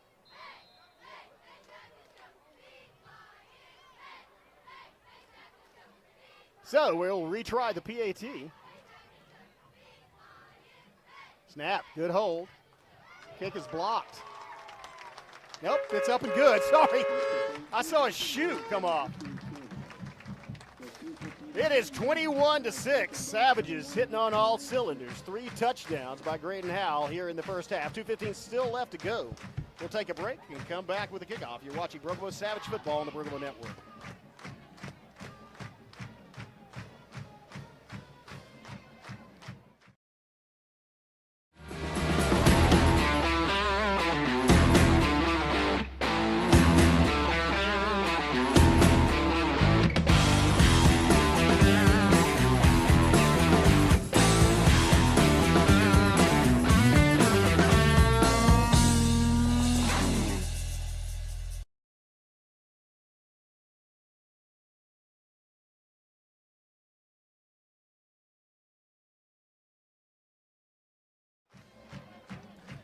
Well, the Pregame offense has shown up tonight, and the defense has stiffened up as the half went on, giving up an early touchdown on a break-loose running play. But great fourth down stand by the Savage defense gave the Savages back the ball on their own 42-yard line, and 58 yards later, it was a 1-yard plunge by Graydon Howell into the end zone. So this is an opportunity, Chris. If we were going to onside kick, now's the time to do it. This would be the time to do it. The downside is they still get it where they usually get it on a. We're only kicking to about the 35 anyway. Right. But that last one was officially a 58-yard drive, following a 72 and a 74-yard drive. Savage is moving it down the field. We have yet to see the Savage punting team. We have yet to see a punt period in this football game. Savage, let's see what they have. Of course, Silva, excellent kicker. We've seen him onside kick it last week at McAllister, and the kick itself was textbook. Don't know if they'll try that here, but we'll find out in about 5 seconds. Nope, kick away. It is fielded at the 20, and he's immediately brought down, immediately hit and brought down. Patrick, again in there. Nice pursuit, nice coverage. Savage is getting down there in a hurry. That's another thing that has improved. Number 7, Joseph Flores. Look like Shomo in there on the tackle as well, along with Brown. Here we are, Chris, 2:11 left in the half here. A big stop on this one. We go in with lots of momentum. We saw the energy transfer from the defense to the offense. Let's see the defense do the same thing here. Yeah, and I feel based on the way we stop the run, they may try to down the middle on a long pass again. If we can either pick it off or get a pressure on the quarterback and a sack, that makes they know it's going to be trying to get to the edge, and he's taken down to the backfield.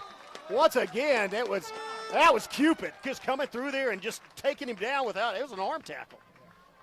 Man, Kyler Cupid grabbed him from behind and then just kind of slung him to the ground. That's going to be a tackle for loss. You had Williams sealing the edge there, and Cupid made a great play at the feet. Tackle for loss of 2 and 3 actually. I would describe Kyler Cupid as raw-boned. Yeah. He's a big boy. Kid. He sure is. Yeah. Brings up a 2nd and 12, back pass. Collins looking, throws it wide open. Can he catch it? And that's going to be a touchdown unless the grass monster. See, that's been our downfall, the big play. Boy, that was a badly blown coverage. As Jones was about as alone as you can get on a football field. I mean, that's the biggest momentum killer there is, Chris, to give up a big play. And there was nobody within 20 yards of that receiver. Yeah. And you give up a big play like that, and not only does it, they may go for 2 here. I got the feeling there's going to be a lot of do-better talk in the halftime locker room with these cornerbacks. And they're going for 1. I mean, it's the first half, 9-point game, 8-point game, or 8 or 7, kind of the same thing, still a 1-score game. So, but you're right, Skip. That's Savage at 127. We could score. And we need to get some momentum. Man, there's a player down, and I don't think there's no flag. I'm not sure what happened. It may be the kicker. He might have injured himself during the kick because he wasn't hit by broken bone.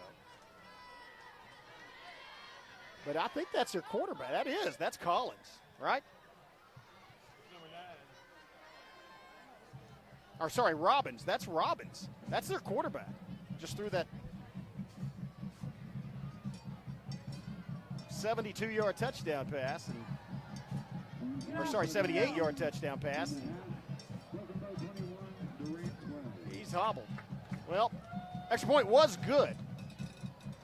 So now score. It still says 21-12 on the scoreboard, but it looked like it split the uprights to me. He missed it. I didn't see that. I was looking at the number 9 line on the ground. So that is a 2-possession game still. So that does make a difference. Well, maybe that killed a little of the momentum. Yeah, no, a 9-point game. I mean, hey, there's 1:27 left in this half, and we have an explosive offense. So, still a chance we go in with some more points. I would never. If we have the football and there's time on the clock with Graydon Howell, I think we have a chance to score. Well, look how well we traveled too. What a great crowd we got here tonight. Savage crowd. filling the stands over here. These stands are approximately the same size, and they're approximately filled at about the same level. Robo known for supporting their football team traveling well. Oh, a beautiful night, too, man. This weather's really cooperated here. Usually about this time we're talking about how it was 100 degrees today, and just it's about 78 right now and dropping. Fantastic. It is football weather, folks. Well, Savages, once again, you might expect number 13 here at the 30-yard line to fair catch it. That's where the kicks have gone. So Champaign doing a good job of being Mr. Hands. And they may change and try to kick it deep. No, they kick to the other side. And that's going to go out of bounds. And so a little better field position for the Savages. They'll have it about 65 yards from pay dirt. That offense, good chance. This is a good opportunity to see what you have as far as a 2-minute offense, quote, unquote. Minute 27 this left. This is an interesting mark here. That ball went out of bounds, and we can take the ball where it went out of bounds. But where they have marked it is not where it went out of bounds. He's standing at the 39-yard line. So we'll get the ball at the 40 either way. Okay, 1st and 10 at the 40. 60 yards away, a minute 27 left. I like our chances. 2 timeouts. I like our chances. I want to talk about how disciplined this Savage offense has been tonight as well, because they have hit the route. You haven't seen any really big mental mistakes. Things looking good. Once again, it's Bailey in the backfield. Twins split out to the far side and near side. Back to pass. Howell looking downfield. Launches it. He has a man behind. Oh, the ball was right there. It had to be a diving catch. Pretty good coverage. But Tenahero, it was thrown where he got his hands on it. And that was the only person that could catch it. You notice that he did take his gloves off. And he did get his hands on the ball, but that was a really tough catch. He made a great effort. It was a dive again. Yeah. He had to dive for it, but I will handle. He had a defensive back right behind him, and Howell put it where only he could catch it. Yeah, that was not a drop. He stretched out to get his hands on the ball, and he's down. So let's hope for the best for him. Yeah, that's probably got the breath knocked out of him at least, because he did land. He got to hand it for the Tenahero on the effort there. But again, let's talk about that pass, because Graydon Howell stepped back and launched the ball, saw the coverage, and put it where the only person that could have possibly caught that ball was his receiver, Tenahero. So beautiful pass and good. Tenahero's getting up and he's coming off under his own power. Yeah, they got knocked the breath out of him, and give him a hand because he deserves it. That was a sacrificing for the football. Stops the clock. Only had 10 seconds to run off the clock on that play. Brings up 2nd and 10 for Broken Bow. And Tenahero looks okay. Again, you'll see him back in action. He does have to come out for at least one play. Champaign going in. That's an official timeout. Does not count against the Savages. And so still have 2 timeouts left. As do the Lions. Minute 17 left. Savages have to get just past, get it to midfield. As long as they nose the ball is touching the 50-yard line, they'll advance the chains. So once again, Bailey in the backfield. Hall split out to the far side. Champaign and Baker to the near side. It's going to be handoff. Oh, up the middle, and it's Bailey. First down. Or no, sorry, wrong line. I thought the 40. I saw the blue through binoculars and saw the 45. I thought it was a 50. Gain of 6. But that makes it a much more manageable 3rd down. 3rd and 4. Nice tough run by Bailey. Good blocking as they gave him a little crease. It looked like they had Williams go in there and block as well, Braden Williams. So that brings up 3rd and 4. Al in the backfield. He takes the snap. He's rolling out to the near side. He has a blitzer coming down. Throws it. Complete! First down, Broken Bow. Beautiful pass as Sky Baker took a shot, held onto the football, got both feet in bounds, and the Savages move the chains. Fantastic throw, fantastic catch. Savages are moving it. Man, that was a deadly accurate football. That was a great play by Scott, moving to the sideline, got his hands out, got the first down. Savages still with some time here, 44 seconds to work with. And he knew he was going to take the shot, did what he had to do, got the ball down in bounds, first down, Broken Bow. Same formation, Hall out to the far side, Williams in the slot, Bailey in the backfield. Backpedaling, throws it out in the flat to Bailey, and he can't hold on to it. Does stop the clock, which helps. I'll give a little more leniency to Bailey. Because one thing you have, receivers wear receiver pads. He's a linebacker and running back, so the pads actually impinge when you try to raise your arms like that. It's hard to do. You're pushing against the pads. It's harder to catch. Ball again, right on target. Well-called play as he was open and did have room to run. Yeah, my guess is the Maverick would like to have that play back, and he'd change personnel. He just got caught with a big back in the backfield. Yeah, receiver pads. But, well, here comes a 2nd and 10. Back to pass, under pressure, scrambles. Going to have to throw it, and that was to get rid of the bobbled and intercepted. Did he manage to come down with it? Yeah, that was a great catch. It was he nice bobbled it by twice on the sideline, broke on the ball. Yeah. Great defensive play. The good news is they only have 30 seconds left. So. Yeah, that was a great defensive play by Jones as he managed to stay with the ball. Also, when you do that, you're in danger of it. One of the offensive players, a Bromwell player, could have pulled it out of the air too, but stayed with it, got the interception. And so, and again, that was just an effort by Hal to get it downfield and out of bounds to stop the clock and throw. But you have to throw it past the line of scrimmage, so it's not grounding. But and he'll learn with you have to throw those out of bounds. Make sure it's out of bounds. Watch a big play here. The last thing we want is for them to. Well, I think they're going to throw that same play they did last time. Yeah, I wouldn't be surprised. Savages. If it ain't broke, don't fix it. Yeah. And well, they got same defensive back formation. They're going to drop back. It's a throw out to the side, and it's incomplete. Good coverage over the far side by Fields and Williams. Quinlan Bailey coming on a tear there as well. Probably a good thing it was incomplete for the Lions, because had he caught it, not only would he have been tackled very brief, in short order, but probably would have been pummeled by Bailey and have the bruises to show it. As it is, it's an incompletion.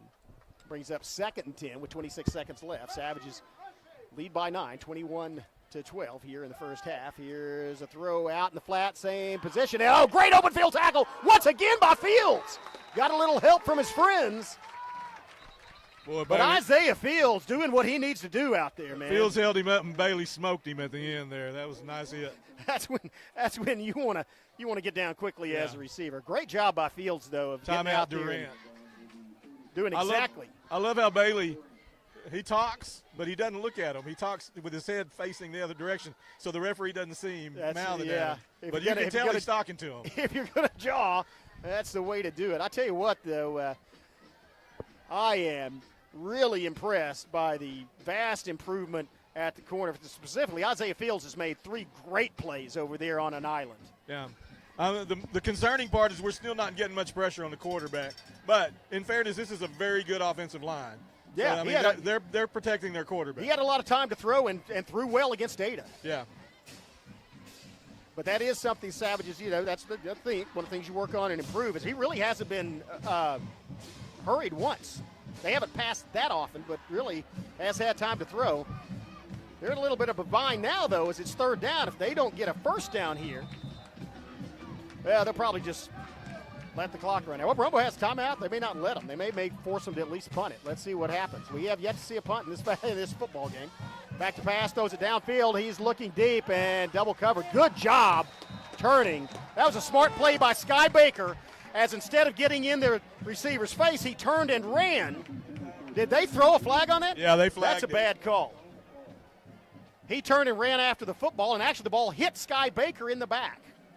Pass interference against the defense. I didn't see it. I thought it was double coverage. They were on both sides of him. I didn't see a lot of body contact. I don't know. But, flag's a flag. We'll overcome it. Well, it's a road 11 game. seconds left in the half here. I thought Baker played that beautifully. No, they did. They played that very well. He turned, got ahead of the receiver, ran. The only thing, he should have just jumped up and tried to knock the ball down or something, and that way you're going for the football. As it is, the Lions get a first down with 11 seconds left. They'll have time to take 1, maybe 2 shots at the end zone. So expect that. Oh, wow. There is a bum rush as throws it out in the flat. He's got, oh, wow, what a great tackle as he's thrown out of bounds by Tenehiro.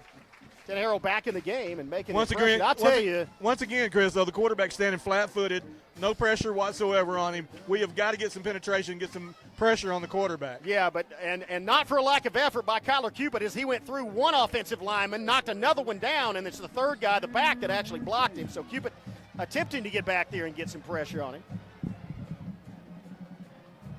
But this should be at 3 seconds left. They'll, well, barring a defensive penalty. Yeah, 1st and 10 on the 30 with 3 seconds on the clock. They'll probably just throw it up and pray for a penalty. Savages just have to make sure they don't let them catch it in the end zone. Might be a play for pressure. Savage is going to call timeout. No, Durant's calling the timeout. Oh, wow. They didn't like what they saw. So we're going to stay right here. 3 seconds left. Savages lead by 9, 21-12. Yeah, two big plays. Again, I mean, if you look at the touchdowns that the Savages have given up this year, not a one of them came on a sustained drive. Either all the points that we've given up either came off of our turnover or off of a big play that we busted a coverage or we got caught in containment. We haven't given up an extended drive. This is one of the longest drives of the season so far against us right here, and it's been aided by a penalty. Yeah, and the Savages, again, if you take away those big plays, it's incredibly solid defense. But that's a huge if. That's something you have to work on. I'd expect them to just chunk it at the end zone again. And they have to get it in the end zone. I mean, it's 3 seconds. When they snap the ball, by the time the quarterback throws it, it takes that long to run downfield. So hopefully, last play of this half. And I think they have – Savages have Graydon Howell out there playing center field at free safety. So probably his with instructions to just watch where the ball goes and run and knock it down or catch it and return it all the way. Tina Harrell on an island over here, though. He's coming that way also into the corner. It hit him in the hands, but that was great coverage as he was framed between Tina Harrow and Sky Baker. And the Savages get out, incomplete. Rokobo leads by 9. They will have to kick off when they come out of the locker room for the second half, but they've done what they needed to do offensively. We went through the entire first half without a single punt. Yes, we did. Well, we'll have a couple of features, words from our sponsors, and then the Savages aren't performing at halftime. This is their homecoming, so it'll be Durant performing. So we'll take a quick break and be back with second half action in about 20 minutes. You're watching Brokobo Savage Football on the Brokobo Network. See you in 20.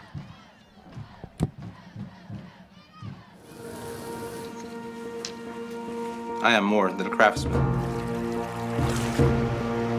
I'm more than an outdoorsman. I am more than a maker. I am more than a firefighter. More than a teacher. Than a student. Then a leader. A singer. A healer. I am more than a champion. More than a princess. I am more than a warrior. More than a Tushka. More than a storyteller. More than a protector. Than a graduate. A business owner. An athlete. A pastor. Chatta io finacili. Chata elefanachili. Chata elefanachili. I am Choctaw proud. I am Choctaw proud. I am Choctaw proud. Choctaw proud. Choctaw proud. I am Choctaw proud. We are the Choctaw Nation, and together we're more.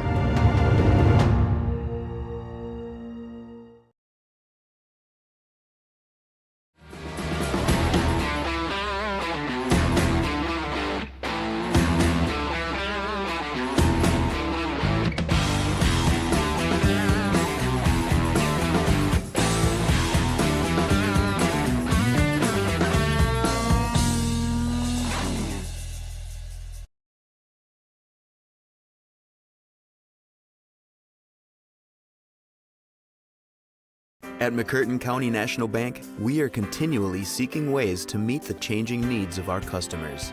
We offer a full range of services such as free checking, online and mobile banking, as well as great rates on cabin and construction loans.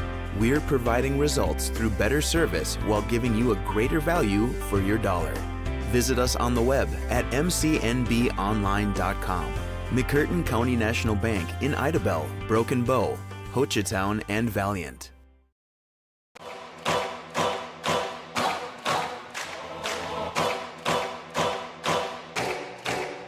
This is my time, I'm on the rise, can't hold me down, I'm too fly. This is my time, ready to shine, brighter than all of the lights. Cause when it's game time, seconds away and the game's on the line. There ain't no doubt in my mind, beating the buzzer like, this is my time. This is my moment. You better bet that I'm on it. Ready and set, I'ma own it. Blast it to 10, then keep going. There ain't no coasting. I never settle, don't play. Putting the kettle to flame. I go 100 all day. Foot on the pedal, no brakes.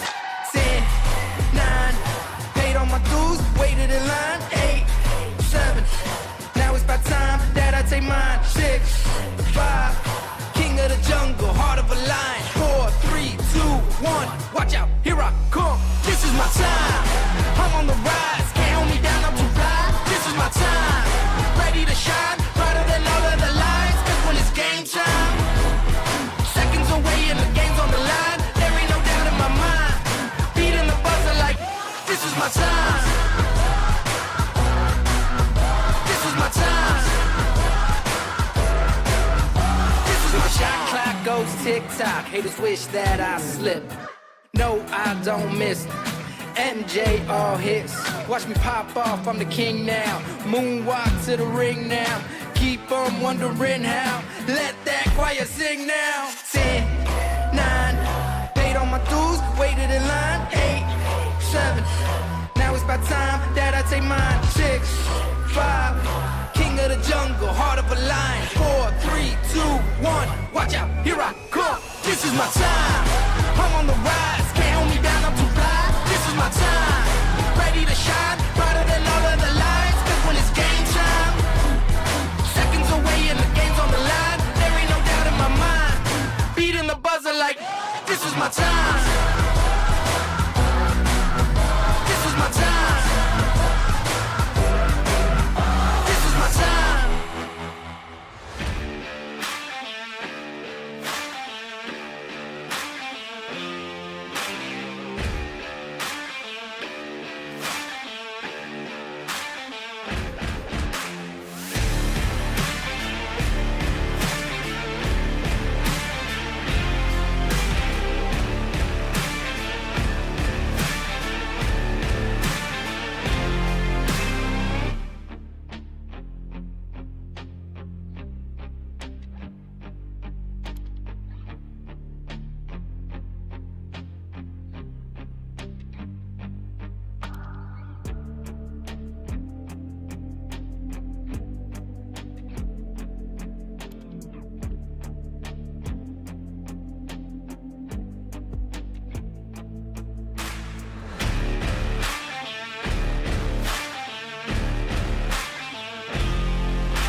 This is my time. I'm on the rise, can't hold me down, I'm too fly. This is my time, ready to shine, brighter than all of the lights. Cause when it's game time, seconds away and the game's on the line. There ain't no doubt in my mind, beating the buzzer like this is my time. This is my moment, you better bet that I'm on it. Ready and set, I'ma own it. Blast it to 10, then keep going. There ain't no coasting, I never settle, don't play. Putting the kettle to flame, I go 100 all day. Foot on the pedal, no brakes.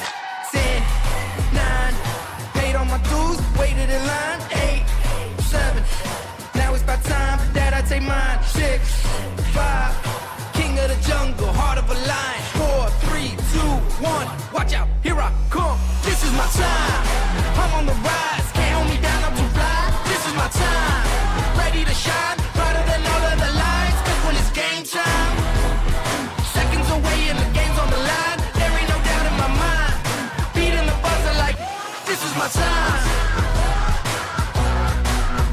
This is my time.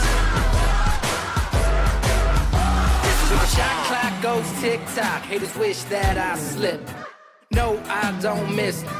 MJ all hits. Watch me pop off, I'm the king now. Moonwalk to the ring now. Keep on wondering how. Let that choir sing now. 10, 9, paid all my dues, waited in line. 8, 7, now it's about time that I take mine. 6, 5, king of the jungle, heart of a lion. 4, 3, 2, 1, watch out, here I come. This is my time, I'm on the rise, can't hold me down, I'm too fly. This is my time, ready to shine, brighter than all of the lights. Cause when it's game time, seconds away and the game's on the line. There ain't no doubt in my mind, beating the buzzer like this is my time. This is my time. This is my time.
Bronco Savages coming back onto the field.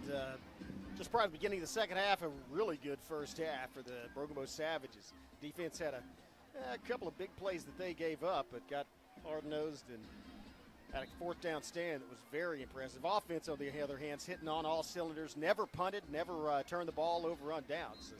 So, well, I guess that technically at the end there, they had about 17 seconds left and gave up an interception. But scored 3 long scoring drives. The first one began at their own 24-yard line. And, they marched 76 yards downfield, capped by a Graydon Howell 6-yard TD. Answer by the Lions with 5:23 left in the first. They had a 44-yard TD pass, but did not convert the extra point, missed it, and so it was 7-6 Broken Bow. Then in the Savages proceeded to take the ball from their own 28, march 72 yards downfield. That was capped by a 7-yard Graydon Howell TD run just at the first part of the second quarter. Made it 14-6 Broken Bow. And then Savages then got the ball at their own 42 following that fourth down stall and marched all the way down to 1 yard out. And from that point, Howell took it 1 yard in for his third rushing touchdown of the night, capping a 58-yard TD drive. And Savages have converted all 3 of their extra points as well. Excellent job. They not just converted them. I mean, snaps good, holds good. Again, doing the snapping. Blake Skelton is your holder, and then Victor Silva's been putting it through the uprights. As a result, it's 21-12 Broken Bow. Things to work on. They're going to have to watch those deep plays on defense, though. That's something that they cannot do going further into the season. I think hopefully that stops here tonight, Skip. Keep in mind, Chris, we've got Camden Jackman, a starting defensive tackle, and Corey Nocum, a starting linebacker. Neither of them on the field tonight. So for this defense to turn things around the way they have, again, they've given up big plays, a couple of big plays, fixable problems, but, you know, we've got to do better. We've got to do better not giving up the big play, making them have to drive the length of the field on us. But as far as offense is concerned, hey, it's been exciting. Execution's been great. We've converted some big third downs, converted a big fourth down conversion. So, I mean, more of the same. They're going to get the ball first to open the second half. We'll get a chance to see the defense. Hopefully we can get a stop, get the ball in good field position, and get started again here in this half. That'd be a nice way to set the tone for the second half, and that's a great point.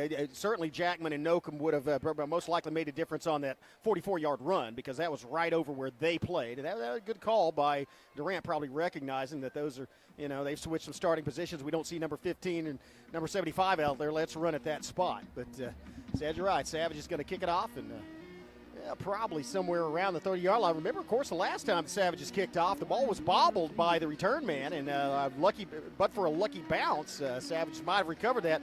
The coverage on the kickoffs has been stellar.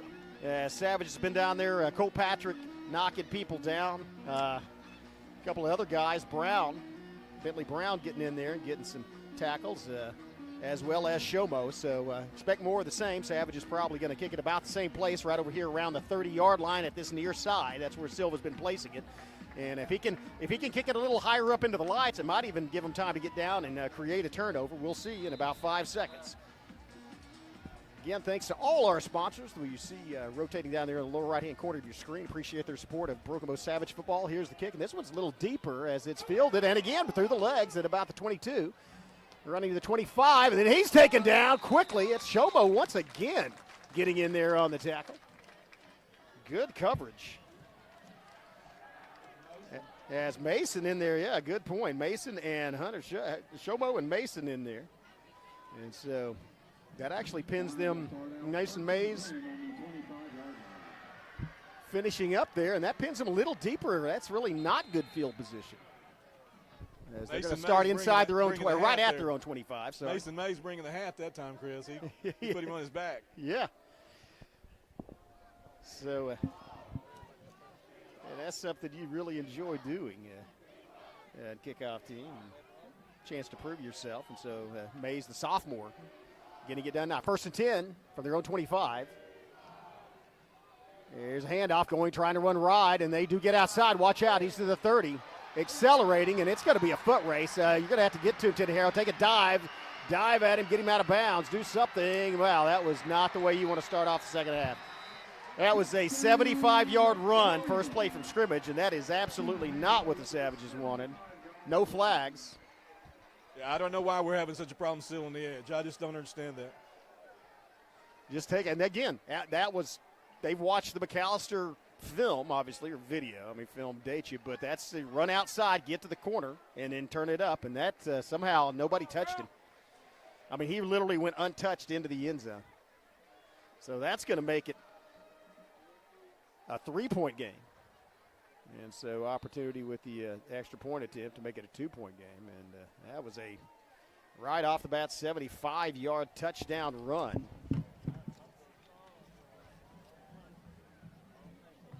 For Mannard.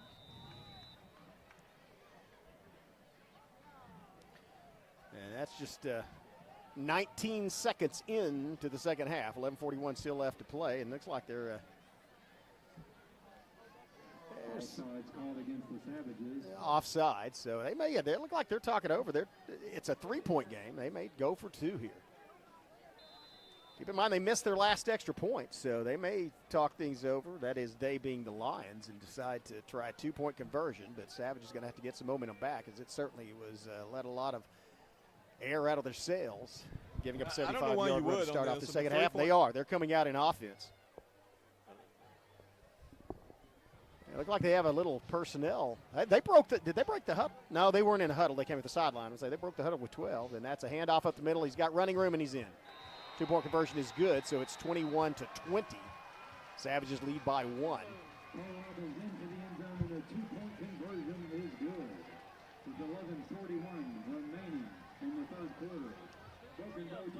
And so Broken Bow rocking back on their heels with 11:41, just 19 seconds in, giving up a touchdown. Now it's time for the Savage offense to take the field. We'll be back after this break. You're watching Broken Bow Savage Football on the Broken Bow Network. See you in 30.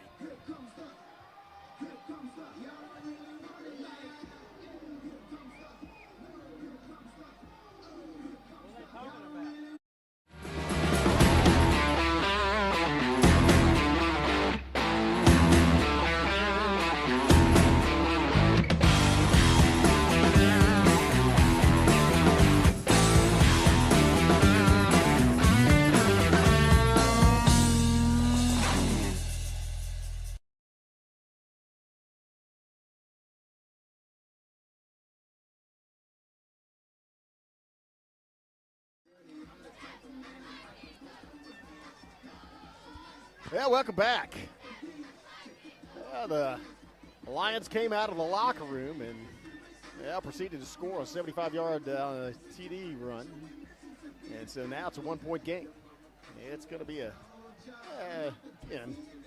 that's something the Savages definitely have to work on, figure out an answer. That's giving up a 44 and a 75-yard TD run. So going to have to come up with a solution to that. Right now, looking to get the ball back on offense. Scott Baker back deep, but we have yet to see the ball go anywhere near the middle of the field inside the 20. It's probably coming over here very near Champaign. Wow, that's not going to go 10 yards, and that ball's a live ball. You have to watch it.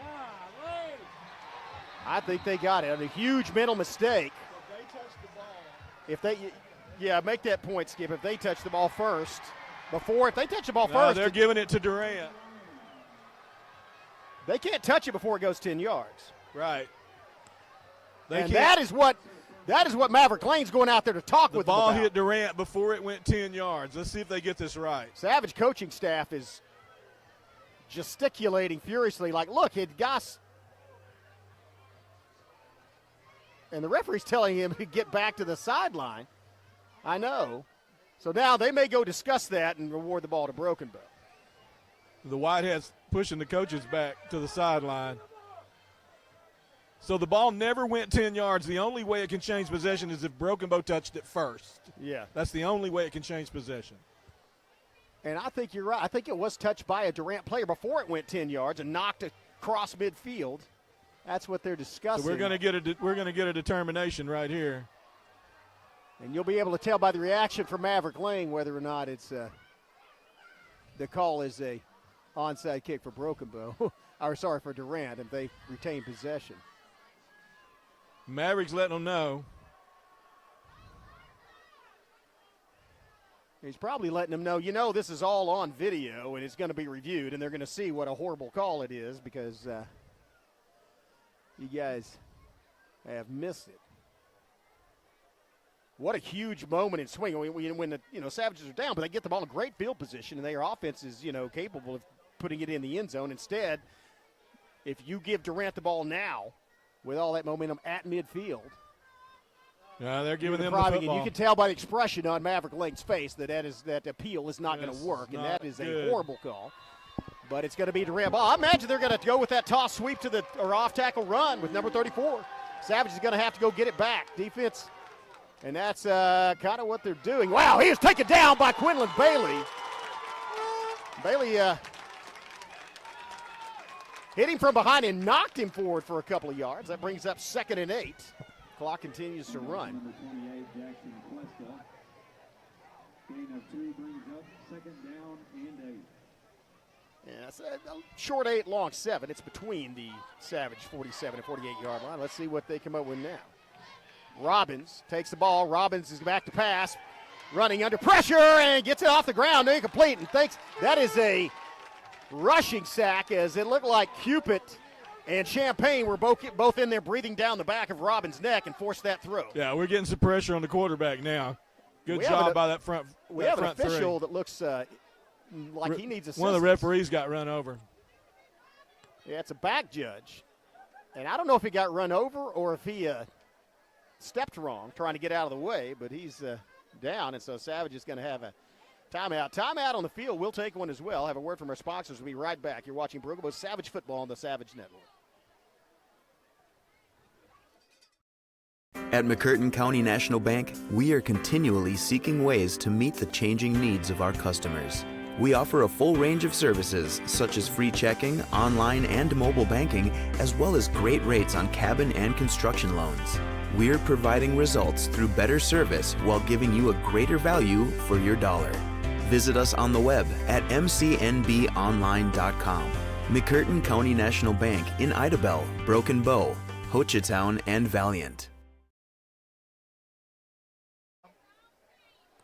Well, this is a good Samaritan gesture, but that's Mo Skelton. It's the Savage trainer, and then Miley Trent, who is a trainer in training, actually assisting the referee. So not that, even though we're the visiting team, that's just kind of, that's what Broken Bow does. Brings up a 3rd and 8. Great pressure on that play. They're going to throw it out in the flat screen, and he's got Bailey right in his pocket, or Champagne, sorry. He's still up, though. He gets maybe get the first down. Man, he was hit hard, I think, by Champagne, but he couldn't knock him down.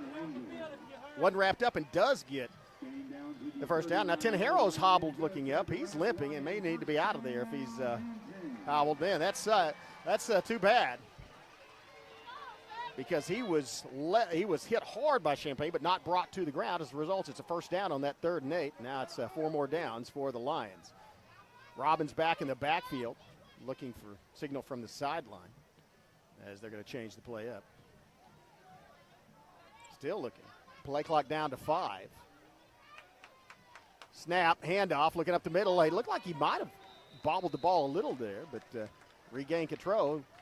Gets forward about 5 or 6 yards. Tackle made by Ginn and Champagne, but not before. Well, actually, no. That was a gain of 3. So good defense by Broken Bow. Yeah, his knee was, he lunged forward, but his knee was down 3 yards off the line of scrimmage. So good spot. It's going to be 2nd and 7 for the Broken Bow 36-yard line. Yeah, let's call it Broken Bow 35. It's just a little shy of the 36. Hey, there was a number. The slot back actually jumped there, and it was hit once again in the backfield and then knocked down at the line of scrimmage. But there was the slot back actually kind of jumped after they were set. It was not called, but it was clearly visible. No call. Gets a gain of 1, results in a 3rd and 6. Good defense. Savage got in there and made contact.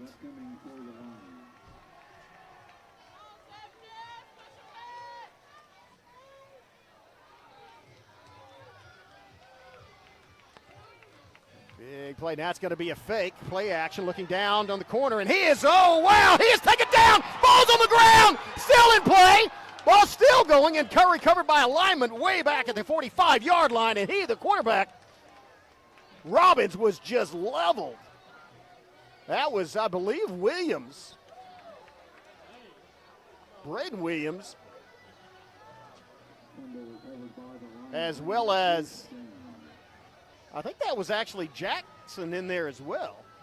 But there were 4 or 5 Savages that got back to him, and we talked about Savages need to get pressure on the quarterback. That's happening on this drive. 4th and line. This will be the first, if they punt it, this will be the first punt we've seen. Savage is not buying it. They're just, nobody is back to receive the punt. They're expecting a fake. Ball bounces off the ground or going for the block. And just get away from it. That's going to bounce, and it will take a long bounce. Can they get to it? It's going to be down at about the 4-yard line. So Savages will have 1st and 10 for their own 4-yard line, but hands to the defense. They got to stop after a, what we consider a bad call on the onside kick, but results in no points. And takes some momentum away from the Lions and transfers it back to the Savages. As the Savage defense came up big, it wasn't not just the stop, but the manner in which they did it, because Savages were pursuing flying to the football. And now it's a Savage offense task with at least driving out of their own red zone. Let's see what they can do. Ball's right at the 5-yard line. Braden Howell back. It's going to be Howell on the keeper, and watch out. He's to the 5, 10, 15, 20, 25, 30. Howell all the way to the 42-yard line. Braden Howell. Man, he took off. That was always going to be a Braden Howell keeper, and he just made the corner and came flying up the sideline. Looked like he's cramped up a little bit there at the end of the run. Yeah, Chris. You sure don't want to see him hand, but I think that may just be a I hope that's just a cramp. Yes. He went back down. They're going to have to check him out. We may see Blake Skelton for the first time here. Yep. Graydon's having trouble. He's cramping in his calves. Yeah, and that's what you like to see when a player goes down like that, is them stretching the calves out, because that's just a simple cramp. He's got to come out for one play, so I think we're going to see Skelton for the first time. Yep. This is a good-looking freshman. Watching him practice, and Blake's got a real smooth motion, a great throwing motion. Yeah, and the thing about Blake Skelton is he's probably a better pure passer than Howell. It's just Howell, obviously a better runner. I don't know if we've ever seen. There's a chance they'll go to Sky Baker here, but we'll see. So, Skelton's just a freshman, but they may run Sky Baker in at quarterback, and because Graydon's going to have to sit out one play at least here. Man, let's talk about the play that he did not sit out, though, because he just took the ball. Savages look pick back inside their own 5-yard line, and he takes it across the 40. And it's just you kind of know what's happening, but you still can't stop it if you're Durant. That's an amazing run and a nice finish. And basically, I think had he not cramped up, he might have taken it to the house. That would have set the all-time rushing single rush distance record for Broken Bow at 96 yards. And that's something I think he may, depending on the situation, he may hold that by the time he graduates. They reset it at the 5-yard line. And I think that James Butler had a 95-yarder, if I'm not mistaken, didn't he? Oh, okay. You may be right on that. Yeah, it is 95 yards. 95 yards. I'm not sure who has tied it, because they did move the ball to the 5 before that snap. I see Blake in the huddle out there, so with his helmet on. So I think they're going to go with Skelton here. Graydon's still on the ground, but they're trying to get some liquids in him here. He's up on his feet. There he is. Man. Well. Listen, I don't care what you have to do to protect that young man. Take out a Lloyd's of London insurance policy, whatever you need, but you keep that boy healthy. Yeah. He is a player. Yeah. You can't put a price on protection. Donuts. That's right. Donuts for the line. That's right. It's a great story. Well, we're going to see. Actually, yeah, it's Blake. We got Blake in there. There's Blake Skelton in at quarterback. Let's see. This is fun. Let's Skelton see what in the backfield.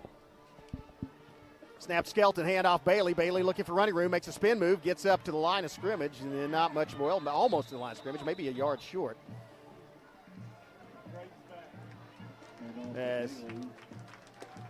I'm not sure what There's a number 8 for the Lions is over there gesticulating at the ground and yelling at the ref and something. I didn't like something. That was actually so yard loss. Blake's first varsity play was successful. Yeah, he handed it to Bailey. A yard loss for Broken Bow. Remember his name. You're going to see a lot of him in the future. He's just a freshman. You are. And that brings up a 2nd and 11 for Broken Bow from their own 42-yard line. Howell back in at quarterback. Bailey in the backfield with him. It's going to be Howell rolling out, looking downfield. Now he scrambles, gets out to the side, looks, and he has a crease. He's to 45, 50, 55, 40, 45, all the way out of bounds in Lion territory. Move the chains. Graydon Howell is on the loose. Man, that is impressive. I think he gave a couple of Durant players cramps on that run. Yeah, he did. Cramps in their stomach. Well, the ball's all the way down inside the 40 to the 35-yard line. So the Savages have now moved the ball 60 yards. And Howell actually has 61 yards of offense, following the 1-yard loss by Bailey. Handoff, Bailey has some room, has a nice crease, and then he's wrapped up by the big man, number 44 there, but gets about a yard or two. Yeah, Let's so see where they mark it. That Mike Becker is shadowing Bailey. He has been all night. We're not going to find anything between the tackles, I don't think. We're either going to have to cut to the edge with Corey Frazier, or we're going to have to keep Graydon on the scramble, one or the other. Well, yeah, and they may try to have somebody shadow Howell, but I think literally he is a guy that can outrun his shadow. Yeah, I don't think you can shadow Graydon Howell. Yeah, they got Corey Frazier in there right now. Frazier a lot more, not a lot more, but Frazier more speed than Bailey, but not near the size. But this is a passing down, back to pass, and it's going to be Howell scrambling, looking, throws it out, and hits him right in the sprout. Oh, in stride, and it's at the 26-yard line. A beautiful pass. I tell you, the thing about Graydon Howell is he's about 20 yards away, so instead of drilling it in there, he floats it just enough where it's an easy ball to catch for Frazier. Frazier did his job, pulled it down. And yeah, got see, that's something. There's a flag on the other side of the field, Chris. Wow, that is way on the other side of the field, and that's usually going to be holding. All the way on away from the play. I think he called an ineligible receiver. That's exactly what it is, an eligible receiver downfield. Yeah, and that's one of the things that makes it harder for an offensive lineman. You're going to have to be aware, and that will improve as the season goes on, but with somebody like Graydon Howell that is so elusive, he can buy himself 5, 6, 10 seconds in the backfield, so you have to stay on your side of the line of scrimmage. Yeah, so a note on that last play, too. Frazier, he's at the chains. He's going to have to learn to accelerate to the chains and not try to move laterally there. That's a good point as well. As it is, play does not count, and it brings up a 2nd and 13. Line to gain is to the 25. Savages at the 38. Howell back, looking, under pressure, throws it across the middle, and it is incomplete. Knocked down by Durant, brings up a 3rd and 13. That ball sailed on him a little bit. It was a good thought, and he did have a receiver flash in front, but the ball sailed out of his hand a little bit there. Yeah, so that's going to bring a 3rd and 13. Savage is probably, 4-down territory. You're inside the 40, so, you probably have 2 plays to get this 13 yards. You'd like to see it all made on this one. They had Hal drop back. That was actually a drop back in the middle in the pocket that time. I bet they want him rolling out on one side or the other. So they keep bringing backers. Here they come again. Backers coming again. And here goes Hal. And he's caught. Still moving, though, but it's just about the original line of scrimmage. There's a tangle there. So here we go, 4th down in no man's land right here. Going to be 4th and about 8. Hal's cramped up a little bit again. Looked like he was pulling on his toe. And he is. Hal having cramps again, pulling on that right toe to stretch out that calf, and so he's probably coming out again. He's hobbled. And so 4th and 9. This might be a time to use one of your timeouts right here. Yeah, timeout. Let your quarterback get healthy. Talk about 4th and 9. Hal back in there, but obviously hobbled, so that's going to substantially impact his mobility. mobility. I'd burn a timeout here if it was me.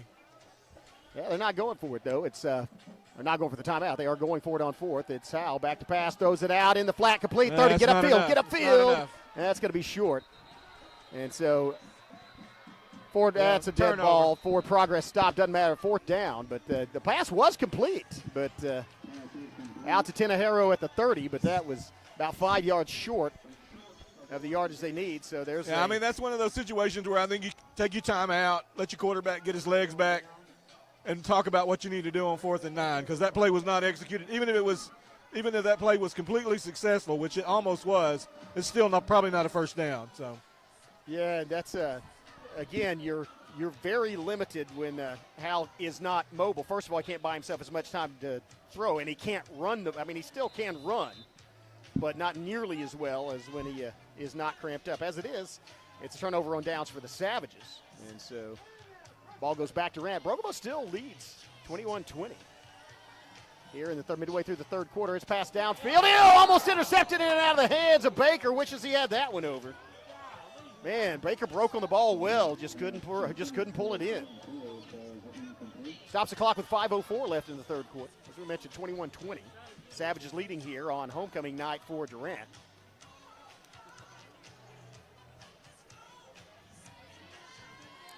And this game's moving faster than the McAllister one. I mentioned it's 9:30. At least we're in the third quarter. It was 9:44 at halftime. we were still in the first half at this point last year. This brings up a passing, maybe passing down, 2nd and 10 for the Lions. It's going to be Robbins' handoff going back the other way. Watch out, looking for the corner. Need to get to him. Here comes Bailey and knocks him out. We are having trouble with that edge, Chris. They sure are. They are intentionally running to that side. Looks like Bailey. There's a penalty. There came a penalty in after the play. Dead ball foul. Let's see what we got. It's always a personal foul when it comes in on their sideline. Looked like it was Patrick and see Bailey what the signal is here. Unsportsmanlike conduct against a broken bow.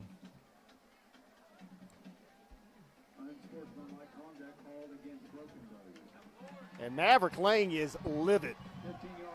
He is talking to the official about how. I don't blame him. That'll keep a drive alive, won't it?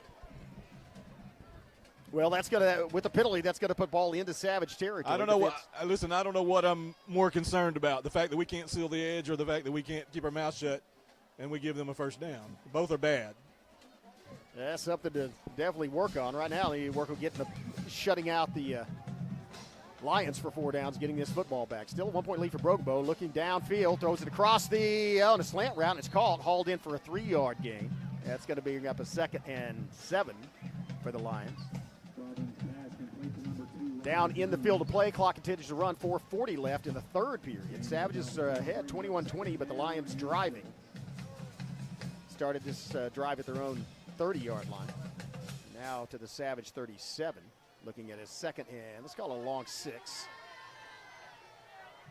Robbins back in his own backfield with Mannard. And it's going to be a keeper by Robbins running to the near side, and there's a penalty. That's coming back. Wow, he is sandwiched between two Savages. But the only reason he broke there was because of a hold, so they didn't flag it. So that's a good thing. And so that's going to put it back outside the chains, and that's going to bring up they'll replay 2nd down, but that's going to make it 2nd and 12.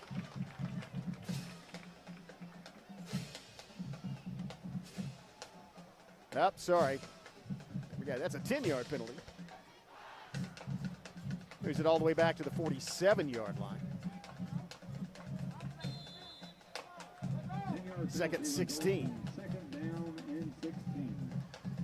2nd and 16, that may change the call. They may have to try to run a pass, although the way they've been running on those corners, they may just keep doing that. Either Manhard, well, Manhard's not in the backfield. Actually, it's going to be Robbins back there. Twins split out to both sides. Robbins throws it out into the flat, and it's going to be pursued. He gets past Williams, gets past another Savage. It's going to be a foot race. Bailey makes a great open field tackle, but not before Durant gets all the way inside the 10. And that actually, pointing in Bailey's face, that should be unsportsmanlike conduct.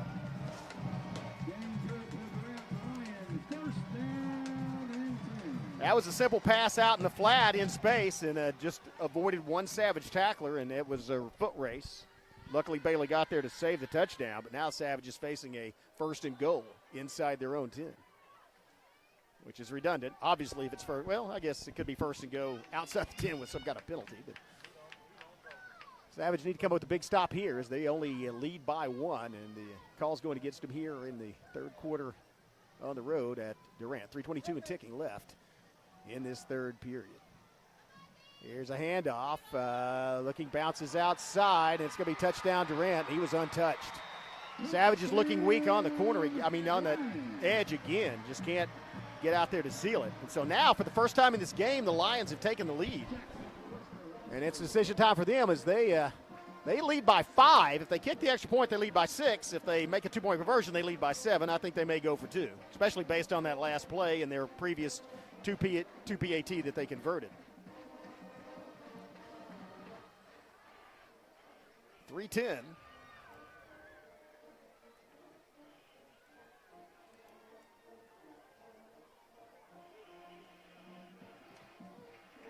(26-20). They are going for 2. Maybe a quarterback keeper. Let's see. Now he's going to look to pass, throws it out, and it is that complete? Yep, complete in the end zone. That's going to make it 28-21. So now 28-21. After missing 2 kicks, the Lions have converted 2 consecutive 2-point conversions and now lead 28-21. A lot of time left in this ball game. Still 3 minutes and 10 seconds left in the third quarter. We'll take a break and be back. You're watching Pregame Savage Football on the Pregame Network. See you in 30.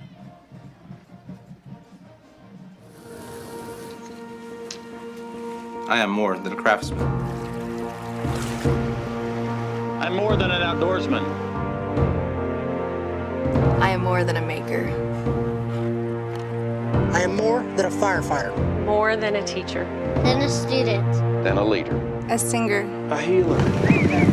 I am more than a champion. More than a princess. I am more than a warrior. More than a Tushka. More than a storyteller. More than a protector. Than a graduate. A business owner. An athlete. A pastor. Chata有 fina ci lì. Chata elephant Chata elephant chili. I am Choctaw proud. I am Choctaw proud. I am Choctaw proud. Choctaw proud. Choctaw proud. I am Choctaw proud. We are the Choctaw Nation, and together we're more. Welcome back. 28-21. Lions have taken the first lead of the game. Now here comes the kickoff, and it's kicked a short kick. It's going to be caught, and nice fielding by Champagne. Sure hands guy right at the 40-41 yard line. Savage is in pretty good field position. And so now it's up to the Savage offense to try to go tie things up. A nice start, courtesy of Jacob Champagne, who reacted well to that football. Caught it at the 41, so Savage is 59 yards from the end zone.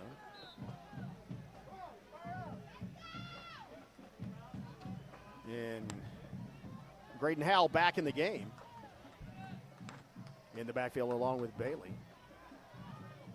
Twins split to the far side. Man in the slide. It's going to be handoff. It's going to be a pitch. Williams in the slot. Following blocking. Williams past the first down marker. That was a nice move inside by Williams as he just did a stutter step and then went straight north-south. Got across the line to gain and into Lion territory. So Trey Williams, man, I love that. That play has worked about every time for Broken Bow with 3 different players. Rocky Baker carried it in the first half, successfully converting, and now Braden Williams in the second half. 1st and 10 Broken Bow at the 48-yard line of the Lions. And there's a movement. That's going to be offsides. Savage get 5 the easy way on the hard count. That gets a little momentum in that offense. Mentioned Baker, Rocky Baker in the slot right now. Tenejero and Hall split to the far side. A.J. Brennan to the near side. Quinlan Bailey in the backfield.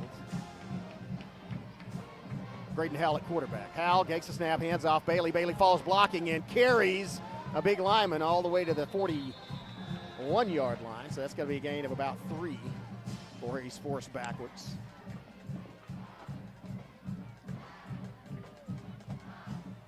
Give him his forward. Oh, come on, ref. You got to give him his forward progress. Yeah, well, 42. So let's call it a 1-yard gain. Brings up 2nd and 5 following that offsides penalty on first down by the Lions. Same formation. Howell, back to pass. Looking. Howell's going to make a move. Howell throws it downfield, and it's caught! Caught! Moved by Tenejero at the 35, 30. Tenejero still up. 25, 20. Tenejero moving inside. Slides down inside the 15. Great yards after the catch, a little yak for Tinajero, and a beautiful pass by Howell. And the Savages have got in the red zone, threatening to even this game up. And using a lot of weapons already in the last 4 plays. We've seen Williams, Bailey, and Tinajero touch the football. So we can get a first down without a touchdown here, Chris. First and 10 from the 11. Yeah, and Graydon Howell has yet to carry the ball on this drive. That may change on this one. They're going to flip Rocky Baker over to the near slot. Now it's going to be Howell. Oh, the same thing with Baker going the other way. Baker's got a path. Can he get in all the way down to about the 2? So that was an interesting play as they flipped Baker over the near slot and then ran that same play with him running back the other way. He made the most of it as he's not the fastest player, but did have an angle and got down inside the 5. That's a great little misdirection play. They set power to the left side, and then they come back with a counter across. I love that play. And you got to love it. That's the 4th, Baker becoming the 4th person they've used on this drive. That does not include Graydon Howell as far as carrying the football. Second down and 2. Savages with a lot of weapons, and they have pulled them all out here on this drive. Other than number 4, here's a handoff, Bailey, and he's jumped and ridden down from behind, and that was read well. And so that's actually a loss of about a yard. See where they mark it, just inside the 5 at the 4. So let's call it. That's going to bring up 3rd and goal from the 4-yard line. Brings up 3rd down and upcoming for Broken Bow. So, again, not sure. I know Howell was back in the game. It wasn't obviously cramping, but maybe affected by that leg as they haven't called his number to keep it. Well, now they do, and he's going to run outside. He's looking to pass, still looking. Throws it in the end zone. It's caught! Touchdown, Broken Bow! Tinajero off the pass from Howell. Savages 1 point away from tying things back up with the 17 seconds left in this 3rd quarter. Beautiful pass. Howell bought a lot of time. The offensive line that time, Skip, stayed in the plane, did not cross, did not get downfield, and as a result gave Howell extra time. He made the most of it, hit Tinajero in the end zone. Yeah, a great combination of good blocking up front. Graydon using his feet to find some room. Tinajero grabs it in the end zone. Great score for the Savages. Good drive there. Started at the 5-yard line. Great way to cap a 95-yard drive. And now it's up to Silva to tie things up. Hold by a Skelton. It's up and it's good. Tie ball game, 28-28. With 17 seconds left in the 3rd period. Savages at Durant, all knotted up. We'll be back after these messages. You're watching Pregame Savage Football on the Pregame Network.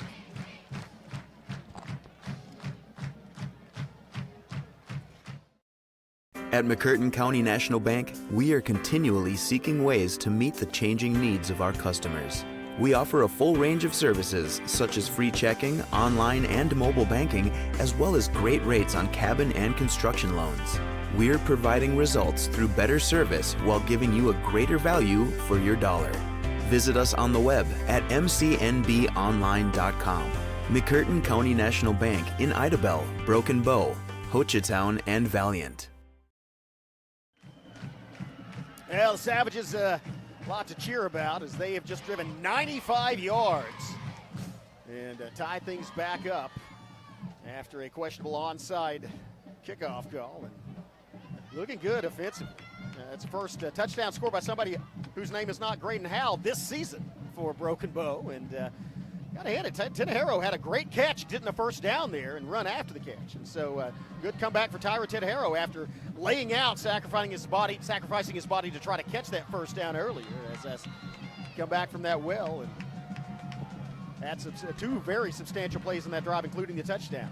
PAT was good by Silva, 28-28 your score. Let's see if the Savages kick it his near side. They do, and it's going to be fielded at about the 28. Now he's brought down quickly. Knocked down. Not sure who was in on that one. I think that might have been number 20. Good coverage. Hey, kickoff team's getting back there and causing some problems. I think that might have been O'Neal. The kickoff. On the tackle, I should say. Marked down at the 35-yard line. So we're going to have probably one play and then the quarter, as there's 13 seconds left in the third quarter. Let's see what the Lions decide to do. They've had success running to the corners thus far in the third quarter. And I say the corners running to a stretch play or off tackle. They have a power package. They have a player lined up in the slot. Number 36 switches to the other side. Robbins in at quarterback. Manhard back in. Handoff Manhard looking for running room. Doesn't get it as he is met in the hole by Brandon.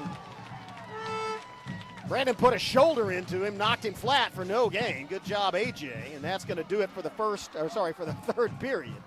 At the expiration of 3, it's 28-28, all tied up here. And so Savages looking to get a stop here and then get the ball back to try to win this ball game. Timeout for 3. We'll be back with fourth quarter action after these messages from our sponsors. You're watching Bergamo Savage Football on the Bergamo Network. See you in a minute. I am more than a craftsman. I'm more than an outdoorsman. I am more than a maker. I am more than a firefighter. More than a teacher. Than a student. Then a leader. A singer. A healer. I am more than a champion. More than a princess. I am more than a warrior. More than a Tushka. More than a storyteller. More than a protector. Than a graduate. A business owner. An athlete. A pastor. Chata Yofinachili. Chata elephantachili. Chata elephantachili. I am Choctaw proud. I am Choctaw proud. I am Choctaw proud. Choctaw proud. Choctaw proud. I am Choctaw proud. We are the Choctaw Nation, and together we're more. As we start off the fourth quarter, it's a handoff. Manhard looking for running room, has it, and he's just missed. He's at the midfield. Watch out. It's a foot race. Can he be caught? And that's going to be another 50-yard plus TD run. Is there a flag? It's a flag on the field. I believe there's a flag on the field, or he stepped out of bounds. It's a penalty, and that's going to bring it all the way back. Yeah, they would actually a missed call at about the 40, and then they did call one at the 50. So if it was called at the 50, it's from the spot, which will put it back inside the chains. Yeah, it'll be back inside the chains. It's probably going to be 2nd and 3, 2nd and 4. Well, they'll replay the down. So, I got to wonder. I say, they're getting outside and running all the time, but there, as you mentioned, there was a missed call and then one they did call. Got to wonder how much of that is due to holding. Because we just seem to disappear sometimes on that, but it may be because we're getting held. They had one on the other side called as well. Yeah, they missed the one on number 65 that should have been called back 5 yards prior to where it was. So they called the one at the 50-yard line, so a 10-yard penalty to the 40 here, 2nd and 5. So, yeah, 2nd and 5. As they may go with the same play, though. Up, hand up the middle, looking for. Oh, he is met, taken down, knocked off his feet by Quinlan Bailey. He literally picked him up. That's the big stick so far. That is the big stick so far. He literally put him on his back. Both of his feet came off the ground. And then Manhard went down hard for a gain of 1. A bruised ego and probably some bruised ribs. That's going to be a 1-yard gain. Brings up big time 3rd and 4 because they will punt if they don't make it here unless it's short. Savages need to stop them. I almost expect a play-action pass on this. Let's see what happens. They've got Robbins in the backfield. They are going to throw it out in the flat, and it's off the hand, and that's going to be interference called on Fields. Oh, my goodness. I think that may actually be a good call. I think Fields did get his back arm on the inside arm, on the trailing arm of the receiver, so I don't necessarily disagree with that one. That's going to give him a first down. So we had some pressure from the edge that time. It looked like it was Champagne, but he never put his hands up. Yeah. They're going to get us with an interference. It's good to hear we're getting pressure. We're going to keep another drive alive on penalty here. Yeah, I think that is a good call, though, and I don't know. It was a good pass. It was in there, and so but for the penalty, he might have caught it. Yeah, I was watching the play in the backfield. I didn't actually see, so. But that is one of the third first downs via penalty that the Lions have had, and that one puts them in Savage territory at the 45-yard line. New set of downs. Nice to stop them here. One thing we haven't seen the Savages with a pick tonight.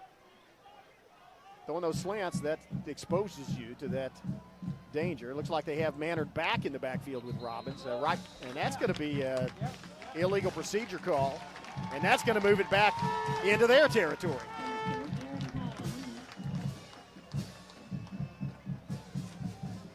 So back to the 49-yard line.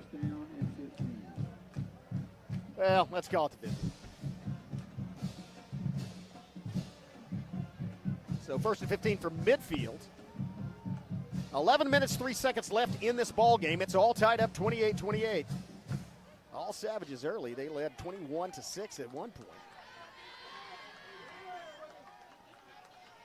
Here's Robbins back in the backfield with Manhard. Robbins looking out in the flat, throws it to the far side, caught and immediately brought down, or at least his forward motions would stop. That's going to be a completion for 5 yards. Gets him back to the original line of scrimmage. Good reaction by Isaiah Fields, though, to wrap him up. Yeah, it looks like the side judge is standing at the. Okay, they did give him that. Fields has been really doing well reacting out in the flat there on pass plays. So it does give up 5 yards, but on 2nd and 15 you can do that. Or sorry, on 1st and 15. That brings up 2nd and 10. Same formation, same personnel in. As they break out Baca. And they're going to run behind Baca off that tackle. He gets about 2 yards, and then he's brought down by Bailey and Cupid. Cupid getting off the bottom of the pile. So a gain of about 3. That's going to bring up 3rd and 8. Big third down coming up, Skip, is 3rd and 8. Savages can stop them here. They can probably force a punt. Yeah, with the ball at the 43-yard line, I mean, this is a 2-down territory, Chris. They might run that same play or run that play to the edge into the power and into that Durant sideline. That's what's been successful for them so far. We haven't seen them throw it down to deep down the middle since that score early in the game. Let's nope, another one out in the flat. Can you get to him in time? No. He gets, well, he's close. I think he got to the line to gain, and where they're marking it, he did. So that does move there. Man, Rick Lang is out there yelling and pointing. Rick Lang is very upset about Rick something. Lang is saying number 64 was downfield, but the pass was behind the line of scrimmage. That's the problem for it. So it's not illegal because it's considered a lateral. Yeah, it's not an ineligible receiver if it's thrown behind the line of scrimmage. Well, as it is, it's a 3rd down conversion. It gives the Lions 4 more downs from the Savage 33-yard line, 1st and 10. And now there's going to be timeout, I believe, called by the Lions. So timeout on the field. We'll take one as well. Tied up 28-28 here in the 4th quarter. 9:20 left in the game. You're watching Pregame Savage Football on the Pregame Network. At McCurtain County National Bank, we are continually seeking ways to meet the changing needs of our customers. We offer a full range of services such as free checking, online and mobile banking, as well as great rates on cabin and construction loans. We're providing results through better service while giving you a greater value for your dollar. Visit us on the web at mcnbonline.com. McCurtain County National Bank in Idabel, Broken Bow, Hochatown, and Valiant. The Savages huddle up trying to figure things out as they have their backs to their own goal line. Their opponent has the football. Lots of time left. I would assume time enough for 2 drives, but it'd be nice. With 9:20, it'd be nice if the Savages could get a stop, either create a turnover or get a stop on downs and get the ball back with an opportunity to have a game-winning drive engineered by the Savage offense. But first of all, they're going to have to stop the Durant Lions. Lions have 1st and 10 from the Savage 33-yard line. Oh, sorry, let's call it, it's a 30. It's inside the 34, so officially let's call it 33. 33 and a half.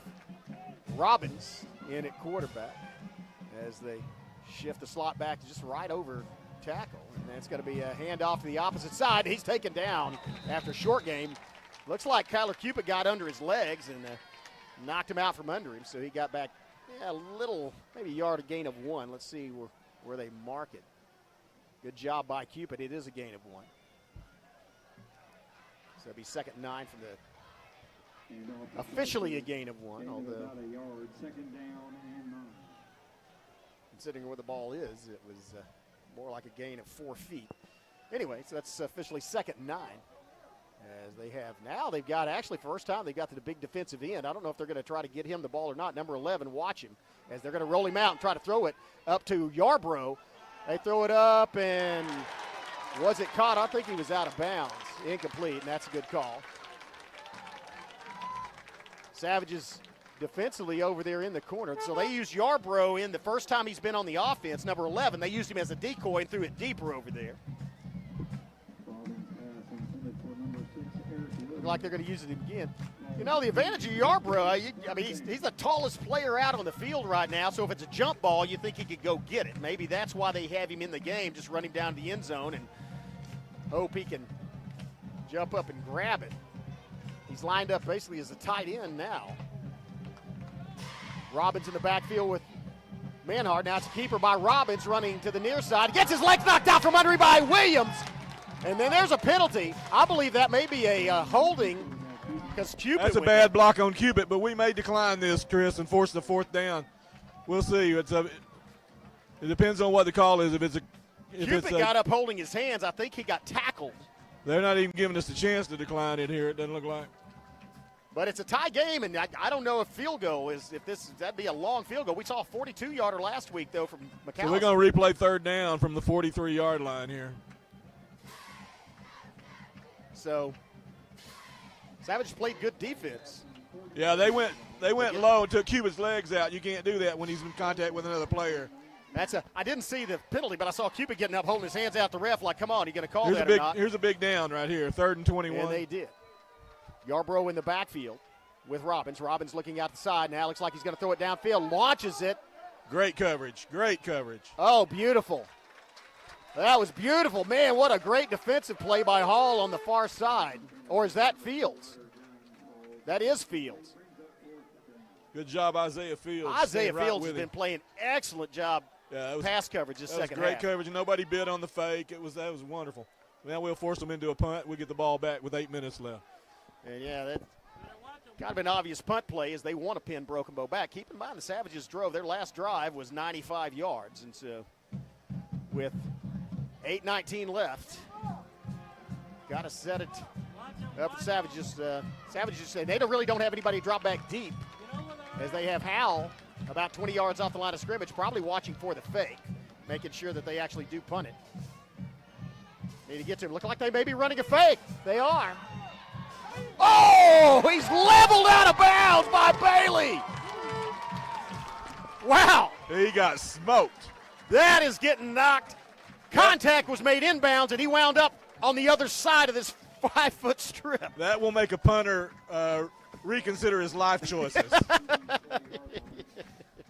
Wow. Great defensive as he was looking downfield to throw it, and no one was open. Right. That's a good call by the Savage coaching staff as they put in Hal, but put no one back.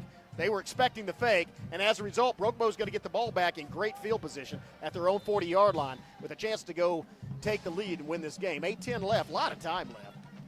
Savages have all 3 of their timeouts. Lions just have 2 of theirs. Hal in the backfield with Frazier. Hall split out to the near side. Twins split out to the far side. Frazier handoff, needs to get outside, and he's wrapped. He's just thrown down. That was just manhandled as he was grabbed by the jersey and slung down. And that's the one thing about Frazier is his slight build. He doesn't weigh enough to actually break loose from those kind of tackles. Yeah, that's what I was going to say. That's a big against the little. It's just not fair. So, as results in a 4-yard loss, bringing you up 2nd and 14 for Broken Bow. You know, we haven't since he went out with that. We haven't seen Hal back running the football. So, same formation. Frazier in the backfield. Hal buys time. Hal sprinting. Oh, wow. Hal launches it downfield up for grabs. It's tipped. Incomplete. Hal got rid of it, but he couldn't get loose that time, and that tells me that leg may be bothering him because he just threw it up and didn't ever try to run. I think Hal's hobbled. And I have no problem with him doing that, but he needs to throw it 15 yards out of bounds, not down the middle of the field. Yeah. Well, as a result, it's 3rd and long, 3rd and 14. Crucial 3rd down for Savage. Took almost no time off the clock. Still 7:21 left in the game. Still tied up. Savages need another one of those 3rd down conversions that they made on that last drive. Same formation, same personnel. Here's Hal. And flips it out. It's caught. It's going to be Frazier. Has first down yardage and more. Across midfield to the 45. Savages are going to move the sticks. Beautiful play. As Hal floated it to Frazier, and he took off. They got Hoover on a bad block there. That's coming back. It's coming back from the 44. It'll be 10 yards. 3rd to the 34. We'll replay it. Is it from the point of the block? Where was it at?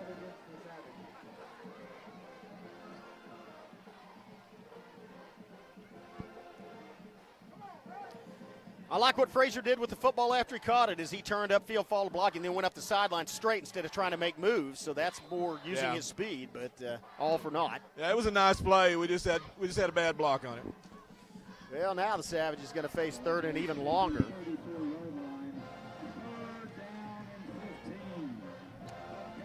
Just a yard more, though, as it's marked from the spot of the foul, and so it's 3rd and 15 instead of 3rd and 14. Line to gain is still midfield. If you get across the 50, you get 4 more downs. Let's see what we can do. Back. Good block. Wow, that was great blocking. As here comes Hal. Watch out. Throws it downfield. It's entered. Oh, wow, he's right at midfield. Give him his forward progress. They give him his forward progress. He's a foot away from the first down. And they should. He was tackled. He didn't make a football move. Oh, and looked like the Lions have a guy down. He caught the ball. They're saying he's bobbling the ball, but he caught the ball and made a football move. The ground can't cause a fumble. Yeah. It's attaboy, first down. Attaboy. I think he was thrown backwards. Man.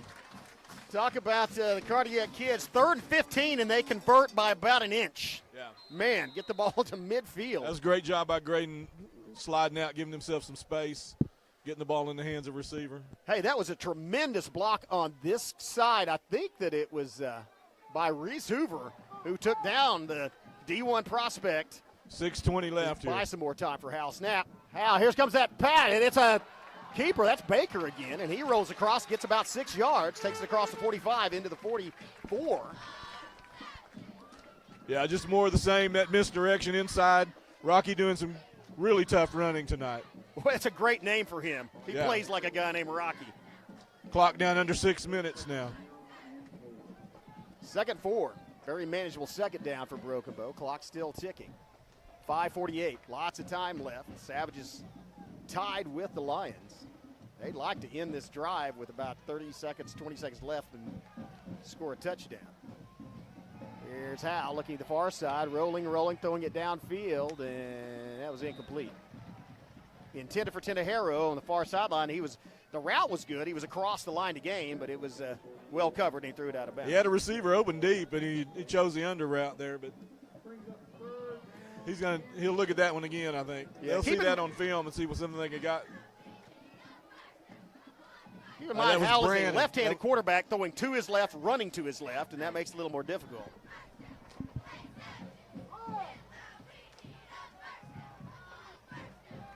So that brings up a 3rd and 4. The line to gains to 40. Hal, handoff. It's going to be Frazier, cuts it up, looking for running room. Oh, nice move by Frazier. Gets across the line to gain, and more. 35, 30, 25. Knocked out of bounds at the 22-yard line.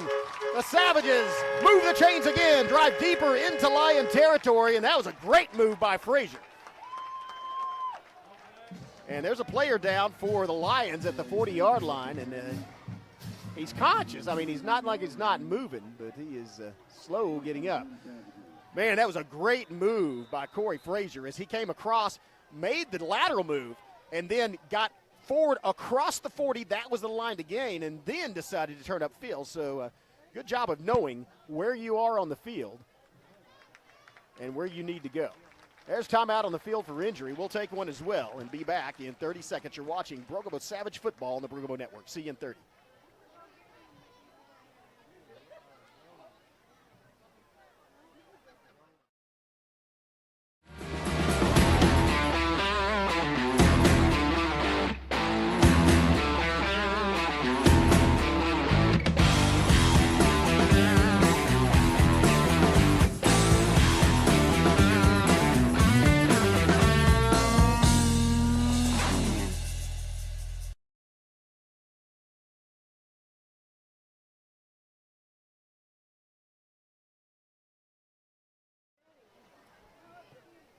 The Savages, in the midst of what we hope is a game-winning drive, it's tied up at 28.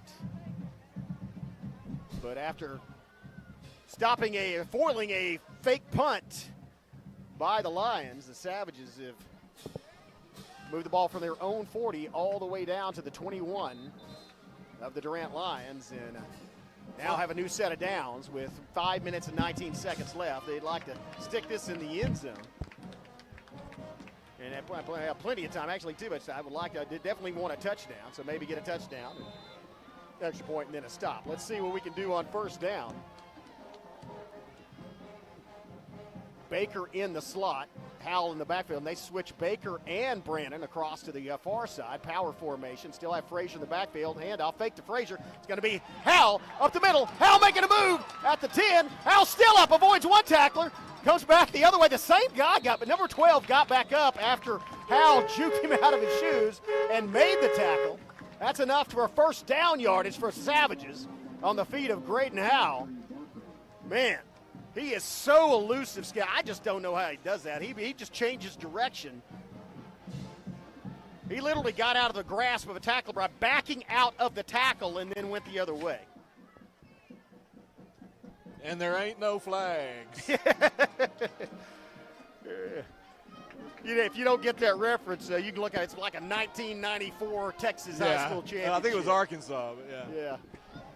Now big Quinlan Bailey in the backfield with Hal. And they're going to hand to Bailey, following his line, trying to pound it down inside the 10. Hey, I like this. Let's let the clock run a little bit here. That's exactly what this is designed to do. They say, well, there's so much time. We have timeouts. Yeah, we're 4.5 minutes left here. We're tie ball game. We got the ball in the red zone. And keep in mind, the Savages technically, they're outside the 10 when they started, so they could technically get a first down without getting a touchdown. It'd have to be inside the 1,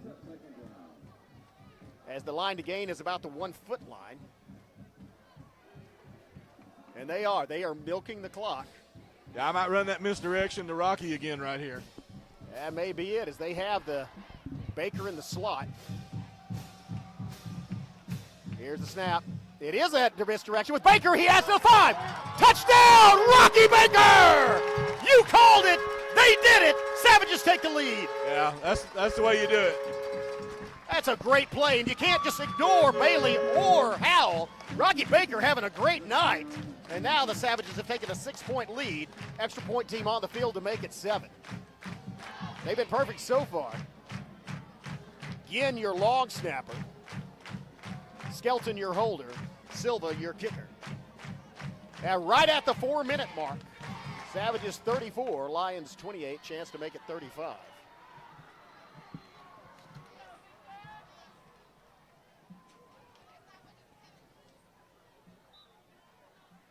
There was a whistle of some kind, but snap's good, holds good. Kick is up, and it splits the upright. Savages 35, Lions 27. 4 minutes left to play in the game.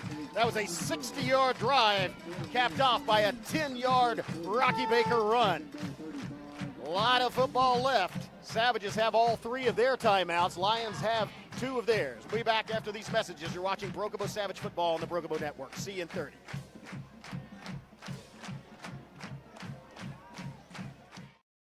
At McCurtain County National Bank, we are continually seeking ways to meet the changing needs of our customers. We offer a full range of services, such as free checking, online and mobile banking, as well as great rates on cabin and construction loans. We're providing results through better service while giving you a greater value for your dollar. Visit us on the web at mcnbonline.com.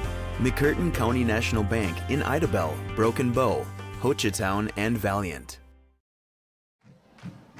Yeah, that's a happy Savage crowd as they've just watched their team march 60 yards and stick it in the end zone.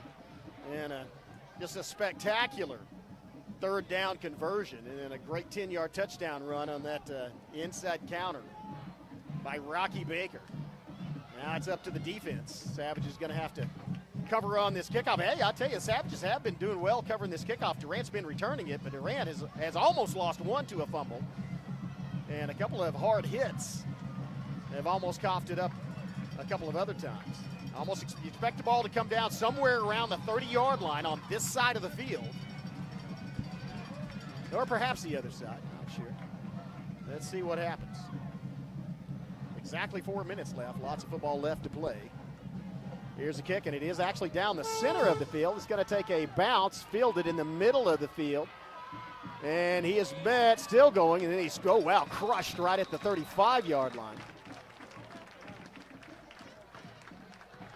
The kickoff for the Lions. Good job on the coverage on the center of the field as they had a partial wall set up. Savages penetrated that then. See if we can avoid some penalties here. Make a stop. Win this ball game, go home. I think that was both Shomos in there on that tackle and the kickoff. Along with, that was Flag in there as well, I think, made a tackle on the kickoff. Yeah, 16, yeah. First down.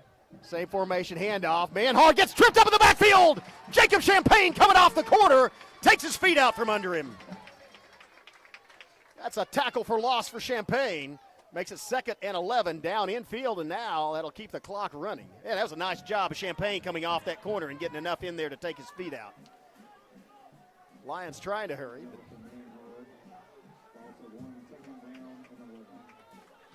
And Savage is switching over positions as they send Champagne to the other side. Now it's back to pass, looking out in the flat, throws it out in the flat. It's caught at the 39, and he's quickly knocked out of bounds by Champagne on the other side, but not before he gets to right across the 45, enough to get the first down. That'll move the chains and give the Lions the ball at their own 46-yard line. And again, that's throwing out to the boundary, and they've been successful a lot of tonight. Yeah, they're getting that one-on-one matchup with a linebacker and making a good throw. That quarterback's got a good arm on him, putting the ball in a catchable place. Yep. Snap back, throwing to the near side. Was that batted down? Oh, that was great. Great job of Champagne again, getting his hands up. Yeah, that's what I was talking about earlier. Get your hands up, you might get one of those balls, and he did. Those passes are on a very low trajectory, basically not even at head level. Almost a sidearm throw, yeah. And so Champagne making 2 plays on this drive so far. One a tackle for loss, one resulting in an incomplete pass. A knockdown. First knockdown of the night for Broken Bow. That brings up 2nd and 10. Does stop the clock at 3:01. Again, the Lions have 2 timeouts left. Handoff, Manhard running. Oh, no, it's a fake. Fake me out, and there's a pass. Out the flag. You got to get to him. Good job preventing him from getting loose down the sideline, but they showed some speed coming back the other way, and that was a great fake because I thought it was a handoff. Well-designed play, misdirection. And another good pass by Robbins out in the flat. Yeah, make no mistake, Robbins is a really good quarterback. He's a good passer. In fact, this is as good a Durant team as we've seen in years. He actually tore up Ada for a couple of drives. So now they're in Savage territory. Same formation, Manhard in the backfield with Robbins. Handoff, Manhard, he's met at the line and goes nowhere. Bailey bringing him down. So that's going to keep the clock moving. 2nd down and 10. 2 minutes and 40 seconds left in the ball game here. That's a good stop by Bailey coming through out from the scrape and tackling him for no loss. I mean, it's for no gain. Technically tackling for no loss either. It's at the line of scrimmage, so I stand correct. 2:33 or 2:26 and ticking. Yeah, they're going to throw to that wide boundary again this time. Yeah, twins split out to the far side. Backpedaling, looking, throwing across, and it is complete, but it's in the field of play. Somebody's oh, wow, he's he's dragging Savage defenders for the first down. You got to bring him down That's before way that. Too many yards after contact. And that was just bad tackling. They hit him up top, did not form tackle, didn't get a shoulder into him, and as a result, he moved the chains. We had him 4 yards inside the chains, and He just bullied us for a first down. Still, they've been throwing those flat passes out in the flat trajectory. Again, if you get arm up, that's also the kind, sometimes you can pick those off easily if you get in there and break on the ball. Let's see what happens. Once again, it's going to be Manhart in the backfield looking, throwing. Oh, this is going for it all. It's Fields in coverage. Touchdown. He caught that. That was a great throw. That was a beautiful pass. That it was thrown over his shoulder. That was a college-level throw right there. So 151. Well, they still have to tie it up. Keep in mind that they have missed two. They may go for the win. Who knows? They've converted their last two-point PATs. They missed their last one-point attempts. Yeah, Let's they're see what leaving the offense on the field. They're going to go for the win. They'll probably take a timeout here and talk about this. Yeah, Savages have a lot of time left in all three timeouts, and that would put. Now they're going to send the quarterback out with a play. He's talking to him right now. Savages need to make a stop here. You can win the game on this play right here. Because they only have two timeouts left. That's true. Well, if they don't make it, yeah, I think they they're are going to see an onside kick. They are going to take the timeout. They are going to take. Let's stay here. Yeah, they are going to take. We are going to take a timeout. Oh, we're taking three, it. Yeah, so okay, we're left. taking a timeout. Good. See the Savage staff talking it over. And one of the things they just ran a power football play on Broken Bow last time up the middle or off tackle, between the tackling guard. Yeah, this blocked it well. But maybe what they're discussing is, again, this is a good football team. They played Ada to a one-touchdown game. I think it was 20-13. So Ada, not a bad football club themselves. And so we're seeing some good football. I go back. I know I mentioned this earlier in the game, but you take that last 3 minutes out of the first half of the McAllister game, Broken Bow's playing really, really well. I mean, but we're susceptible to the big play. We've shown that again tonight. But we've got a chance to win this football game right here on one big defensive stop. Yeah, again, I said if they don't make this, we will see an onside kick. Oh, we will. It'd be nice to stop it. Big play coming up. And the pressure, I got to say the pressure's going to be on the linebackers. Because as successful they've been passing with that compressed field, I think they may run it off tackle or something or give it to Manhart. I don't know. Williams coming off. They must have sent Brandon on.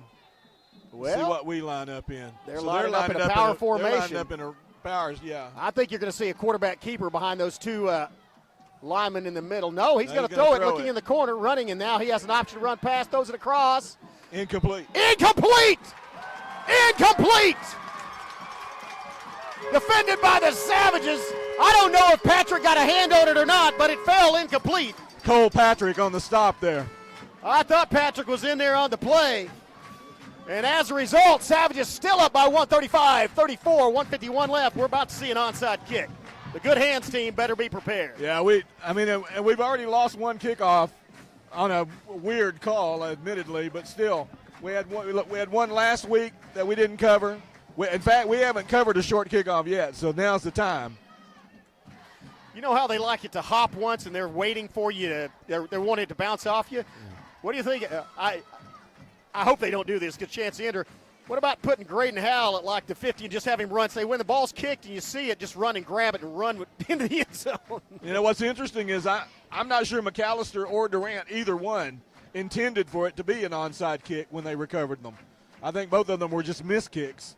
Last week at McAllister. I'm sure McAllister's was. Yeah, I think that high kick from Durant there, I don't think that was intentional. I don't know either. if it was or not. I'm sure McAllister's was not intended. That was just an awful kick. Yeah, it was just a bad kick. Yeah.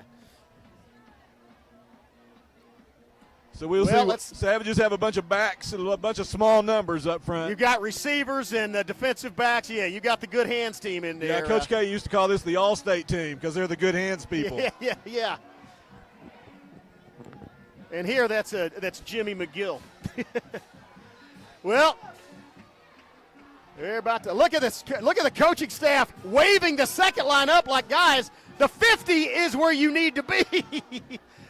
That's you've got 7 coaches out there waving them up like, you got to get up there, guys. Come on, get up. There you go, Rocky. Good job. Okay. It does have to travel 10 yards unless touched by a Savage player. And again, to your point, Skip, he might have accidentally kicked it that far. Let's see what's going. No, they're going to kick it away. That's going to go in the end zone. Got to get to it. It's a live ball. It's going to go in the end zone. And it's touchback. Well, no time went off the clock. So they have 2 timeouts left, 1:51 left in the game. We're going to have to move the chains one time. Yeah, we're we on need the 20. one first down to win the game. Well, I got to think even if he has somewhat limited mobility, Braden Howe can buy himself time, which means run time off the clock. He's also the guy you want if the ball's in his hands, he has the ability to get outside and convert or go to the house or take it down to the 10 and slide. Let the clock run out. Let's see what happens. Wow, they're really spread. The Pregame is got Howell and Bailey, but they have twins split out. They've really spread the defense. It's got to be keeper by Howell. Oh, what a move on the D1 prospect. Howell still up. Braden Howell buying time. Coming back. Howell eludes another tackler. Howell to the 20. First down. Braden Howell past the 30-yard line. What an incredible play.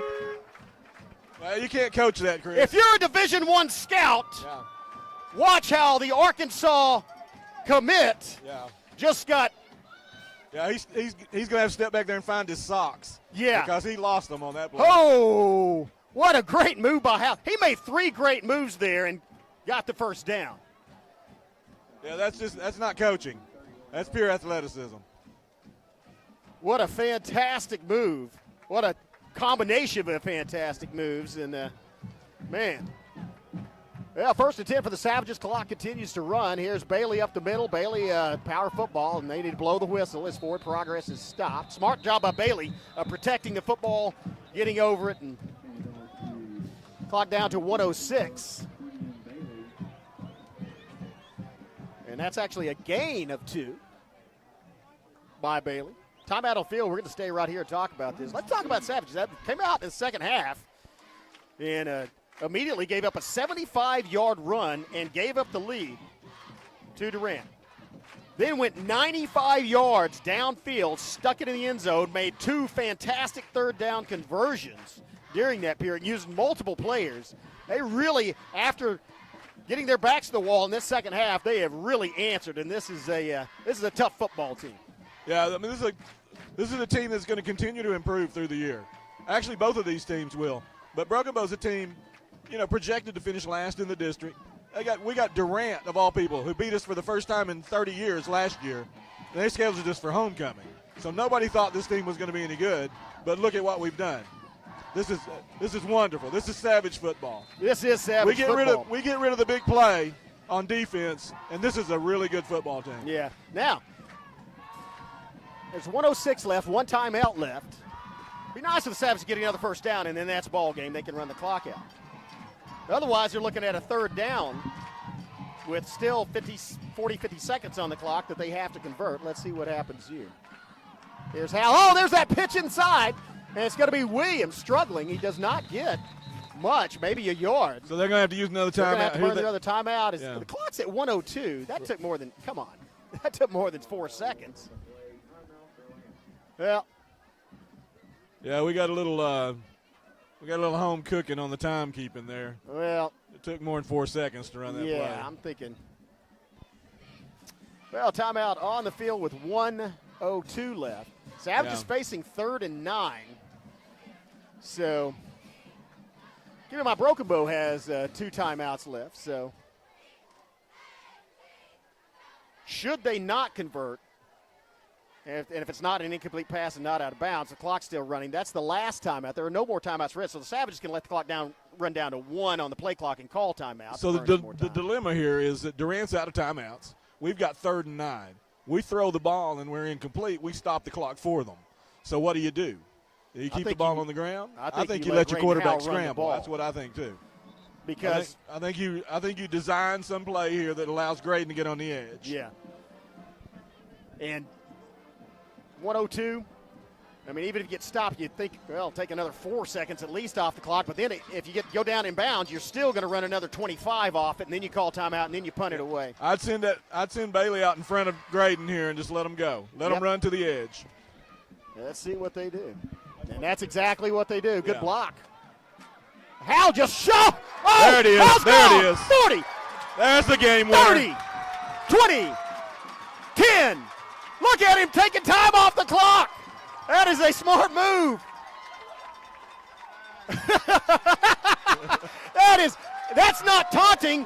He was running time off the clock. That's what you want him to do. What a play by Graydon Howell. Oh, my goodness. Oh, my goodness. 41 seconds left. That is his 7th rushing touchdown of the season. He's over 100 yards now. Wow. Well, that calf wasn't bothering him too much as he strided that 69 yards down the field. Goodness, folks. What an exciting football team to watch. And 41 points put up by the Savages. Here's the snap, here's the hold, here's the kick, and it splits the uprights once again. Victor with another points.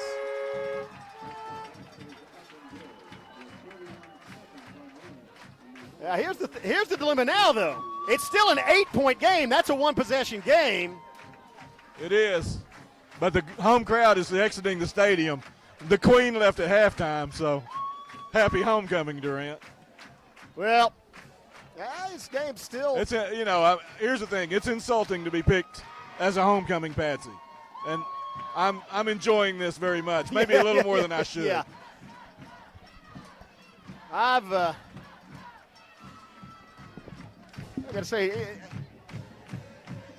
you're going to see a kickoff. And then you're going to see Robbins try to throw it 4 times downfield. They have no timeouts, so they're going to be throwing it every play and throwing it downfield. Got to cover the kickoff. Savage has done an excellent job of covering kickoffs, though, tonight. Yeah, doing a really great haven't job. seen more than a 7 or 8 yard kickoff return. Now, Victor does a good job of getting the ball way up in the air and giving our guys a chance to get under it down there. They've stayed in their lanes. They're crashing down on, and you usually see when the ball carrier gets to the point of getting tackled, he's got at least 2 or 3 jerseys on him. So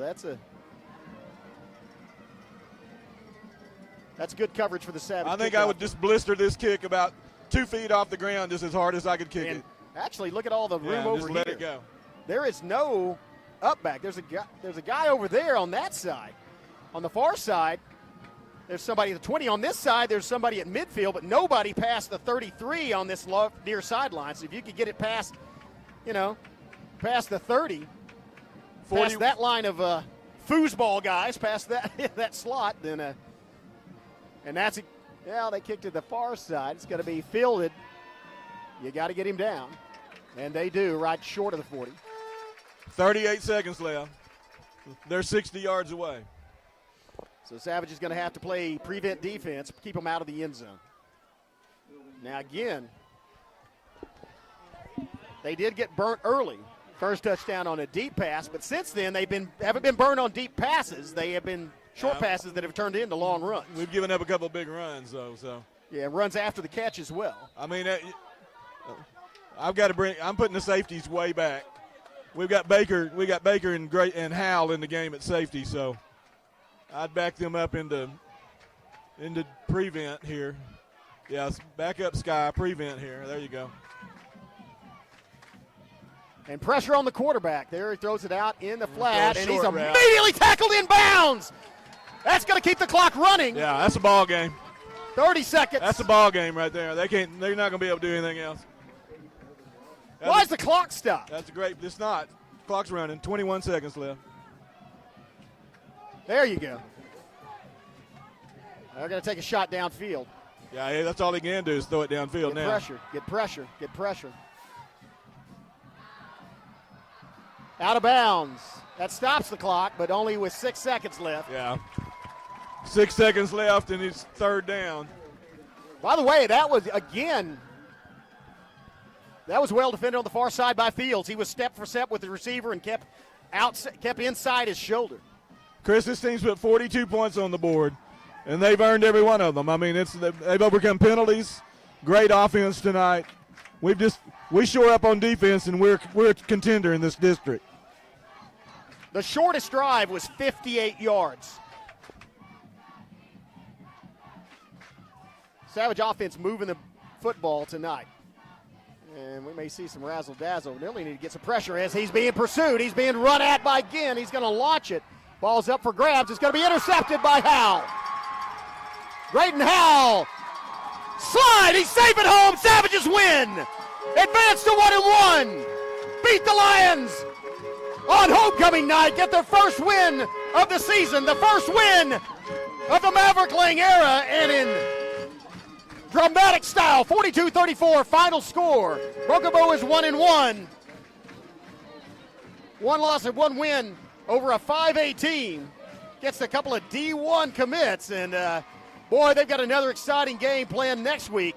It's at home, the home opener, but against arch rival Idabel with 2 D1 commits of their own. So we'll join you early, 7 o'clock again on Friday night, to see more exciting Savage football. Skip, any final thoughts on this one? Hey, you know what? It's an exciting football team. A wonderful offense. I got to hand it to Maverick Lang, what he's doing offensively. The defense has got to, obviously we got to get stronger. The big play is killing us. But, hey, this is a big win. 5A school, 42-35, Savages, or 42-34. Savages come away with the win. You got to be proud. It's always good to be a Savage. It's always good to be a Savage, and it's a great night here in Durant. We will see you, as we told you, we will see you next week. We will be at home against the Idabel Warriors. Broadcast starts at 7 o'clock. Game kickoff time is 7:30. Till then, on behalf of Skip Copeland and Zach West, I am Chris Chandler. And Skip, once a Savage, always a Savage. Good night, folks. Enjoy your homecoming, Lions.